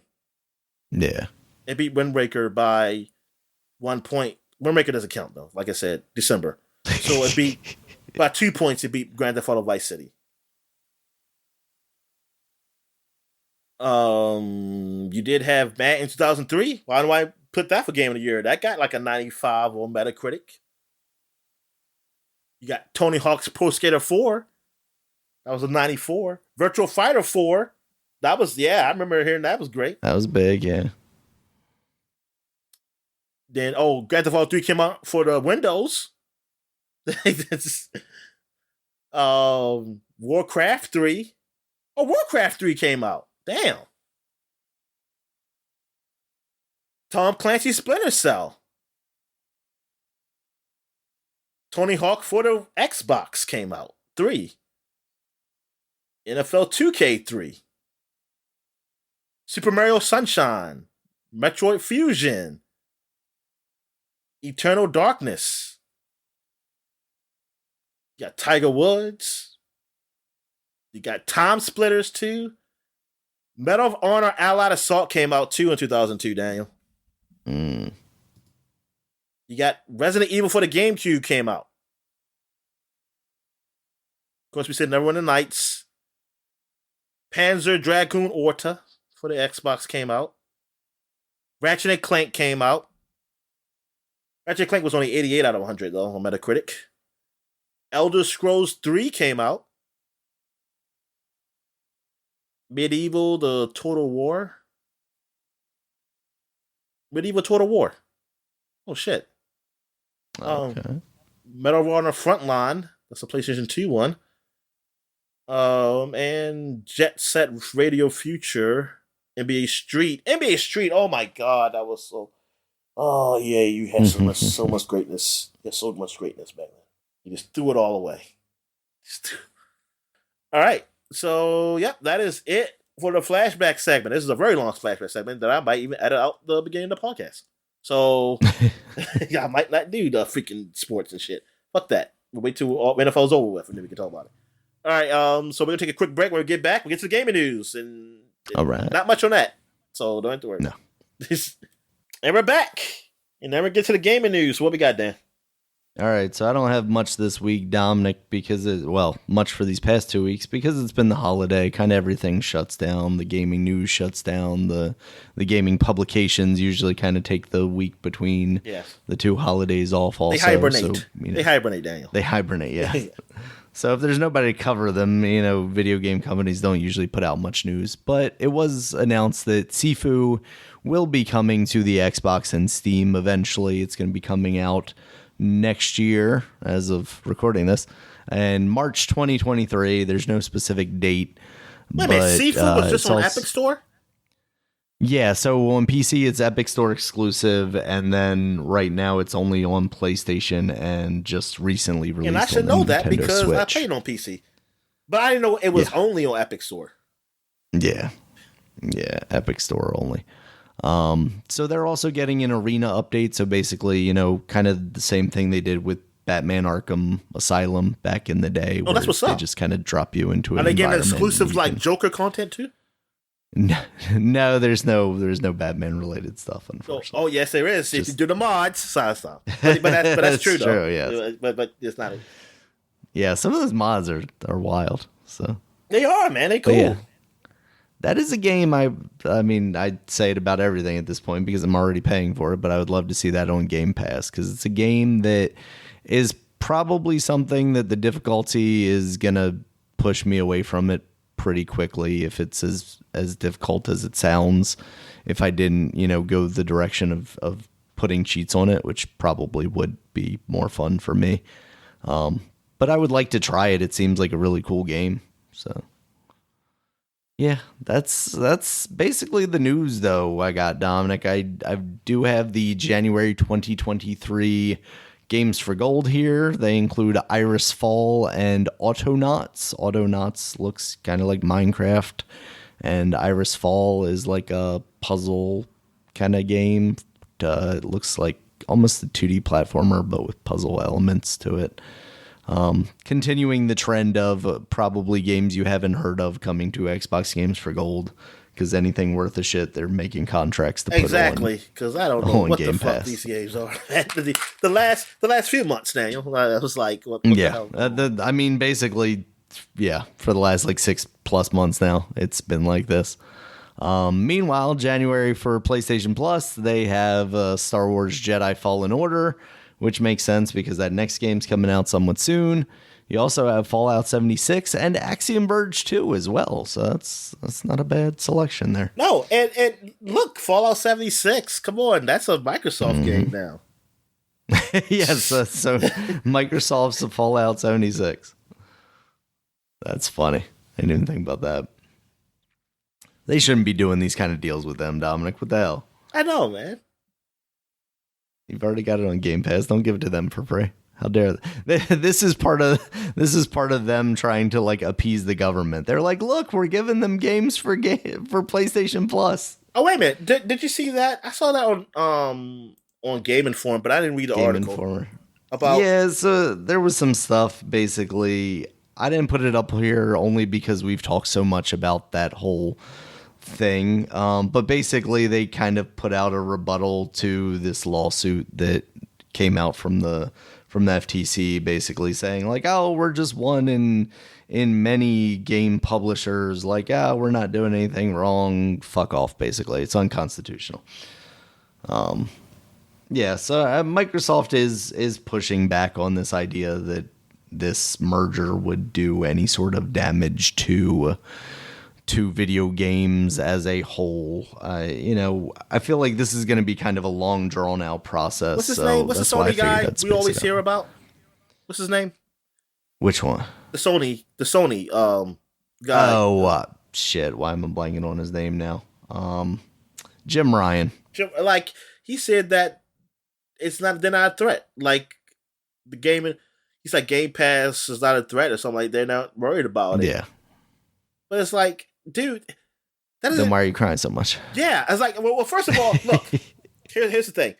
That's like the right thing to say, but after we have seen you outwardly spoken against this merger and everything else, it doesn't work. See, usually, like, it's right they say, well, you're not the one who actually said it. The company might say something, but you talk out the side of your mouth. You'd be like, yeah, but we're not really worried about this, blah blah blah. But you have outwardly spoken out your own mouth, saying how much you hate it. So it makes what you say now, it's like, then what the fuck are you even fussing about then? Like, what? Then why? So stop. It's like, whatever, man. I was like, dude, this is so dumb.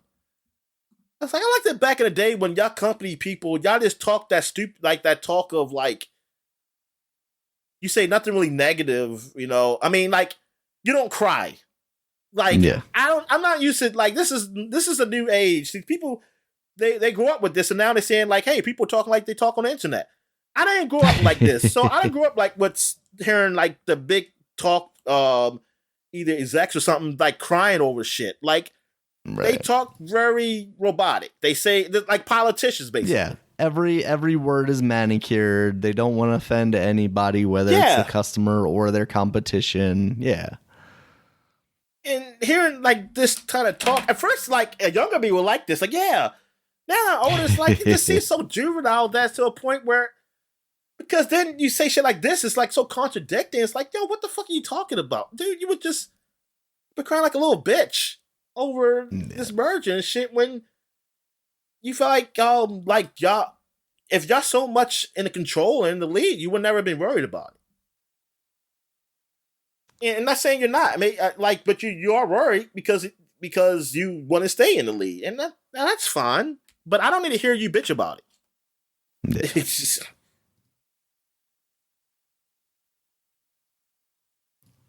ooh, I think that guy hurt himself. I'm sorry. I'm watching the basketball game now.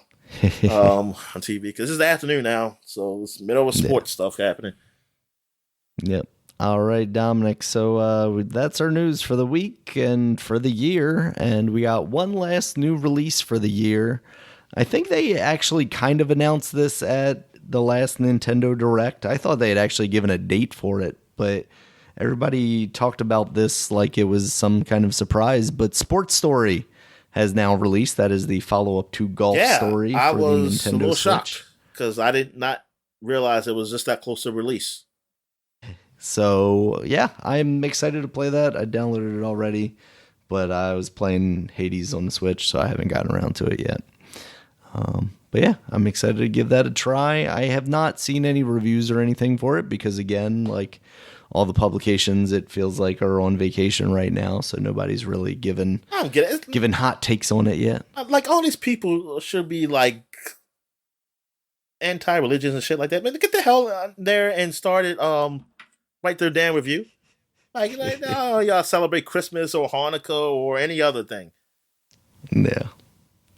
I mean, I just recently and played all y'all that do is play games. So game. Don't say like I need a break. You don't need a break for shit.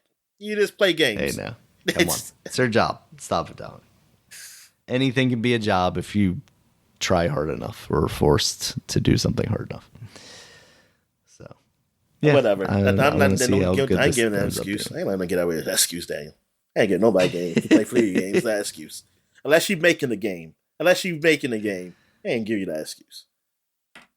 The work in games journalism is having to deal with all the comments. Or you'll be forced to play like some bad game, like Alien Colonial Marines or something like that. That's the only way. Exactly. Yep. Randy Pitchford gave us the money. This has got to be the cover story. We gotta play through this game 7 times. Make a like me being it. forced to play Elden Ring or something like that. That'll be mine.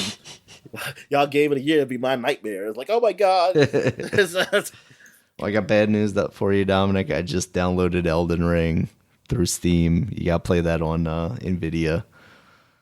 Is that part of NVIDIA? I don't know. Probably not. Bandai seems like the kind of company that wouldn't be on board. Yeah, that's right. It is Bandai. I don't think I've noticed any Bandai Namco game. Yeah. So, I don't know. I still don't know the PlayStation stream though. Like, what games can I stream on PC for PS5? That's a good question. Yeah, because I don't know if you can just stream the games that you own or something like that. Unless it's just remote play don't count. Oh yeah, there is remote play, but yeah, you have to own a PS5 to be able to do that, right? Yeah. So, let's see. On demand for PlayStation Now. You're just going to be able to give me a list here somewhere. I feel like probably not because that's... I know. That I remember I did. I stopped real quick when I saw it. Oh, here we go. All games A to Z. But can I select a console? No, I can't select a console. Choose your next adventure from the huge library of PS4, PS5 games. All right, well, we'll just go to E and see if Elden Ring is on here, and it is, of course, not. So, cannot stream Elden Ring. Sorry, Dominic. Why do I care to stream Elden Ring? Because I'm going to have to play that game with cheats. Ain't no way in fucking hell I'm playing that game normal. Ghost of Tsushima is on there. I think part of PlayStation Plus. Huh. I didn't realize that was on PlayStation Plus. Now, I'm curious. Are you playing the best version of that game? It does specifically say the definitive edition Okay. or director's cut, but yeah, there is a director's cut for the PS4, so I do not Oh know, shit. to be honest with you. Yeah, see, PlayStation don't explain this shit well. Like Xbox says, you're playing it through their freaking the best console. Yeah, through the Yeah. upgraded hardware. Yeah, exactly. Series X level hardware, basically. Wow, PlayStation, because they already, it's not a simple backwards compatibility with this shit. So, Yeah. God, I swear, you people, I swear. I knew game trial was a thing that they were trying to force on developers, but I didn't know that like Horizon Zero Dawn or Horizon Forbidden West had 5 hours of, trial that you could play if you were signed up for the premium. Oh, you got. Oh, yes, that feels right. like a thing they should. Yeah, it's the highest tier, unfortunately, but that definitely feels like a thing they should be advertising more. They definitely should. I mean, I would be less with this shit. I would complain less about them not including their first party games day one if they did ensure that there was at least like a 5-hour game trial of every one of those games available on day one. Like EA, like I give it to EA that they do that. Yeah, absolutely. It just sucks that I don't care about those games. Making a deal with EA that made them so that those games are available through Game Pass too. Yeah. So, yeah, that's really the only one that stands out to me. Though they don't have God of War on here or anything like that. Uncharted: A Legacy of Thieves but they have collection. The previous God of War, right? I believe so, right? The previous one you said? Yeah. But I'm pretty sure. Ghost of Tales. But I just but I just want to know, like, this is played through the PS5, like it was played through a PS5. Yeah, do you get the extra fancy bits from that? Because that was also one of the games that if you buy a PS5, it's one of the free games that you get as part of the like PlayStation catalog or whatever they called it. So, yeah, that's where that's the state of PlayStation Plus in 2022. Still confusing as all hell. Yeah, it's just confusing. It's like if they just knew advertise it, because like they didn't advertise PlayStation Now very well, honestly. No. And that's what I think Sony. That's always been their problem, though. They don't really market. They don't market very well. I mean, if I just look back at history. As far as their... I mean, there are some instances. I mean, like, they've had some of those really good commercials. But as far as, like, trying to explain and sell their product, no, absolutely not. It's always like, the PS3 is $700,000. But, they didn't do a very good job of saying, yes, but it's also, like, the only mainstream Blu-ray player in this price range. So it's actually kind of a deal if you're looking for that. No, I'm not talking about like just commercial. I'm not talking about like commercials as television commercials. I'm like, they do. Well, they had those. Yeah, they're fine with that. I'm talking about as far as VR. Like, they didn't VR their PlayStation Portable, both of them, Vita and PSP. Like, as far as things of that nature, which you want to be. I want those to be marketed well because I wanted some content. Because, look, you had good content on the past VR system. Now you can't use those games. Okay, I get it. People say, technology, blah, blah, blah, reasons. And now, okay, this new one's coming out, very expensive. How are you going to market this so that the masses will get into this? Because I hope it's a whole lot better than you marketed the last one. Yeah, because you need players to buy that thing so that then you can have developers make stuff for that thing. And that's always, you're right. That's always where Sony falls apart because as soon as their thing doesn't get the support that they either expect or demand, that's when they just fully abandon it. Oh, shit. I did play some of my Oculus. What did I play? I played shit.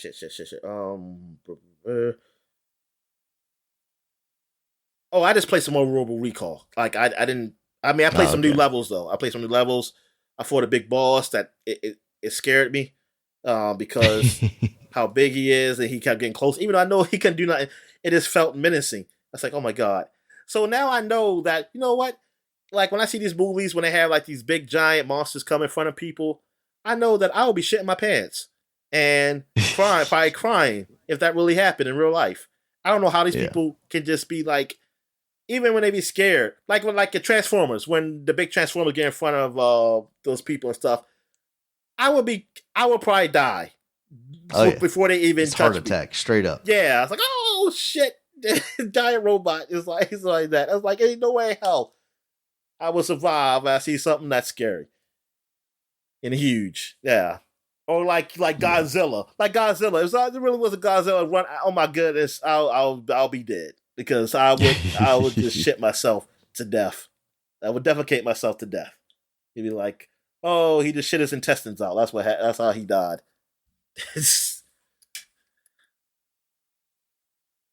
Well, it was something. Oh yeah, because I'm thinking about getting another game on the Oculus. I was looking at the game that's similar to Left 4 Dead, but I think I might get that Bone.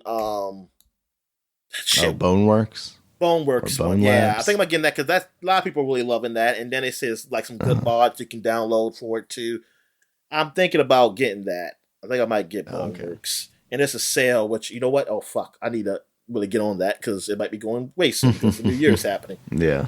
So yeah, I'd probably be looking towards that. But I was looking at Among Us. I was looking at even the but it didn't go on sale. The one that's supposed to be the one you said was what's it called? What's it supposed to be like Fortnite on air? Fortnite. It's supposed to be like a Fortnite type of game. Oh, shoot! I forgot what it's called, but that Population One. Yeah, that wasn't on sale. But there is a game that does have it, and it's free to play. So I was like, oh, well then fuck that Population One. Then I'm going to play this one. Shit. Yeah. And yeah, I think I might get that. And now since because we had our living room done because we had guests and stuff over the last few weeks. Mm-hmm. Now I can finally move it out the way so I can have space to roll around and stuff. Have you tried, and I'm looking to see if there's actually something available for the Quest or if it's just stuff like PC VR. Like emulators inside VR where it's like, oh, basically like this 90s ass room and you can play emulators on the virtual TVs inside the games. Nah, I don't know if there is something like that. Tell me, because I never seen. The only thing I played, I did. Oh yeah, I forgot to mention. This is actually months, but I forget. I tried that Mario VR. That was pretty freaky. Oh. Okay. I also tried. I tried some other stuff. I just can't remember. But yeah, because I tried that Mario VR just to see how that is. Because I remember people talking about that for the PC. Somebody made a Mario game in VR, like playing old Mario. And yeah, it's cool. It's cool. It seems pretty fun. Yeah, this one I'm looking at, MUVR, looks like you can only do it through Oculus Link if you have the Oculus Quest. But it looks really cool. Like there's one video of it where he's putting in like VHS tapes and he's like watching wrestling on it. And I guess you could probably just load whatever video file you wanted. And I mean, you can already do that with like the movie theater apps or whatever that you have. But there's one where he's playing Duck Hunt with the... I did watch something. I didn't finish it though. The Walk with Gordon Levitt. What's that one? Joseph Gordon-Levitt, when he's walking on that tightrope. Oh, okay. On the Twin Towers. That is really well done. And I'm just surprised how it wasn't really talked about. Well, maybe it was, and I just wasn't in the space. But it just seemed like, I mean, I saw the reviews and they were pretty okay. Yeah. I don't know if it I've won heard any positive awards. things about it. I don't know any awards about it. I mean, it won any awards, but I didn't really hear much about it, and I'm watching it, and like it's really done really well in 3D. Like it looks like a really good 3D movie, and I didn't watch all of it yet, so I haven't got to the point where he walking over the towers, but he's there. I'm at the point where he's there, and he did go on top just to look down, and it looks so nice how they did it, like the view of like you being high and shit, and even some of the stuff. Like what time? I think this is the first time I actually moved in a 3D space because something came to the screen, like something fell down and it like came at you. I said, "Whoa!" I said, "Oh man, that is one of those few movies that actually does 3D very well." I really did. So far, I liked it. So far, I really enjoyed that movie. That's cool. Like the best movies I've seen in 3D so far are that, The Polar Express. Even though it was trash. The movies. I don't know if the movie. Or no, it was the Christmas one that you didn't like. No, the Christmas Carol. Yeah, Christmas Carol. The 3D was actually it was okay, and thing is, I haven't watched the whole movie, so I can't even say if it was great throughout the whole movie. So far, the 3D I saw was all right, but the Polar Express was great. Like the 3D. And it wasn't even a 3D movie to be at first. That's why I find it amazing how well that was done in 3D. And, like that, and the movie is okay. Like if I saw the movie a normal way, it's okay movie. It's not great, but watching in 3D, that actually does make it so much more better, like a better experience.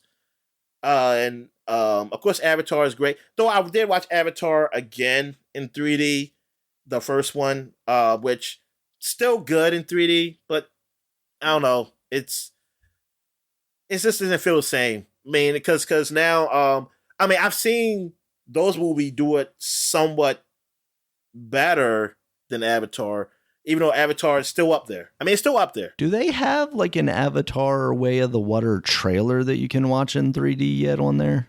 Oh, if they do, I have no idea. I haven't tried it. That feels like a missed opportunity if they don't. If like James Cameron's really trying to push 3D on this stuff, you would think. And those other movies, are they technically done? All they're doing is editing.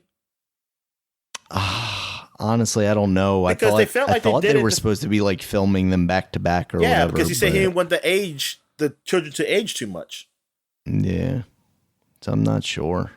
I don't know that I've heard anything about that. The one that I thought was pretty amazing from having the 3D TV for a while there, that Martin Scorsese movie Hugo. Have you seen that in the VR headset? God damn it, Dan! You're getting old. I talked about that movie. I thought you did. Okay. Yes, that movie was amazing in 3D. Yeah. Yeah. That was another good experience. That's another movie that was done great in 3D. Even the movie we saw, what was it called? The Steven Spielberg Wrath one. of the Titans. No. The Steven Spielberg one. Was based off the book you read. You read the book, and you read the sequel. You was reading some of the sequel.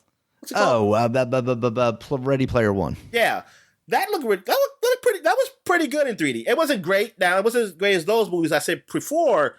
But for a movie, I don't even know it was even done in 3D. I want to say no, but if it was, I mean, it was okay. But if it wasn't, good job what they did to it. It was all right. I mean, I like the 3D in that. Gotcha. But yeah, like the early Marvel ones. So that's the only ones I watched so far in 3D right now. They were just there just to get the money. Like Thor and Captain America. I haven't finished watching Captain America yet. But yeah, they were just there to get the money. I never watched Avengers 1 in 3D, so I'm curious what that looks like in 3D. Yeah. And I didn't see none of the Star Wars in 3D either, so actually, no. Did I see the first Star Wars in 3D? I mean, that's first one as in the first new ones. What's it called? The Fallen Hope? What's it called? What is it called? Shit. Force Awakens. Yes, that's the one. I don't know. I don't remember if I saw. I think I did see that in 3D, and I thought that was okay. But the other two I didn't see. Well, actually, I didn't see the last movie in the theaters. Rian Johnson killed it for me.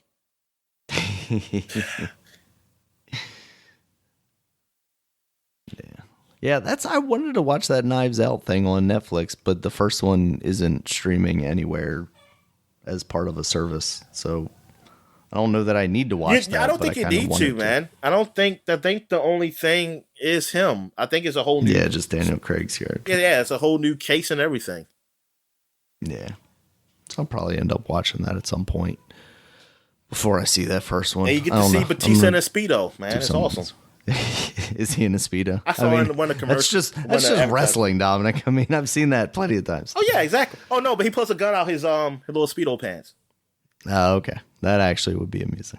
I was thinking like, oh, that's his junk. That's no, it's just his gun. Is that a gun in there? You happy to see me? It's just a gun, as it turns out. Yeah.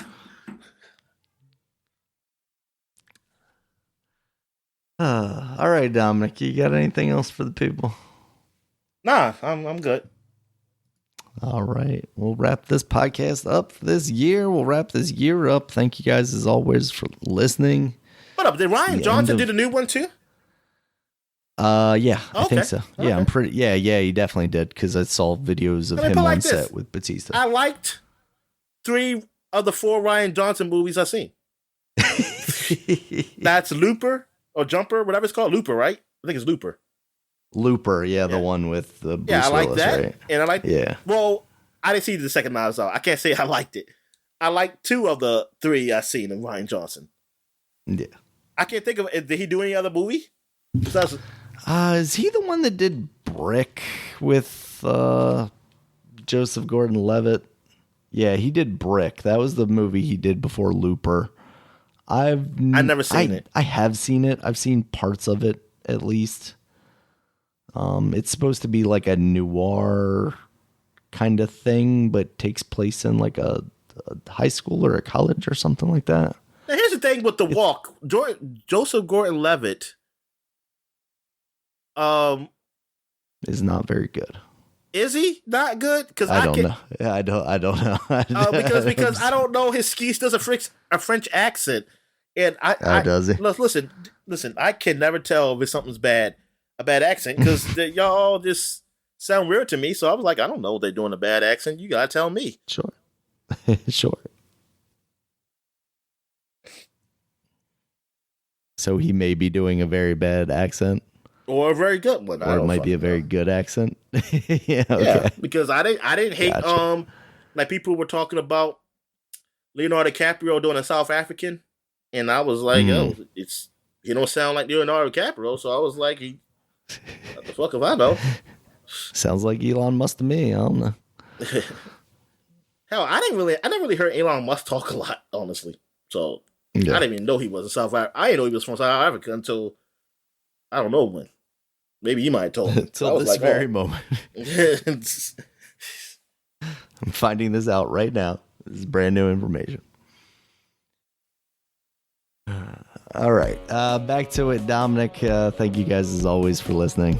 It's another year in the books for the podcast. You can find us on Twitter. Dominic is at DStalworth5. I'm at Regulus MB. The podcast is at Supapod, SUPAPOD. Supapod.com is the website. You can check us out there, as all of our podcasts, as well as links to all the places you can find us, including YouTube, where there's a video version of this podcast, as well as iTunes, Stitcher, Google Podcasts, Spotify, and all the places that you listen to audio podcasts. And until next time and next year, guys, we'll talk to you later. Yes, Happy New Year. Have a good one. Happy New Year.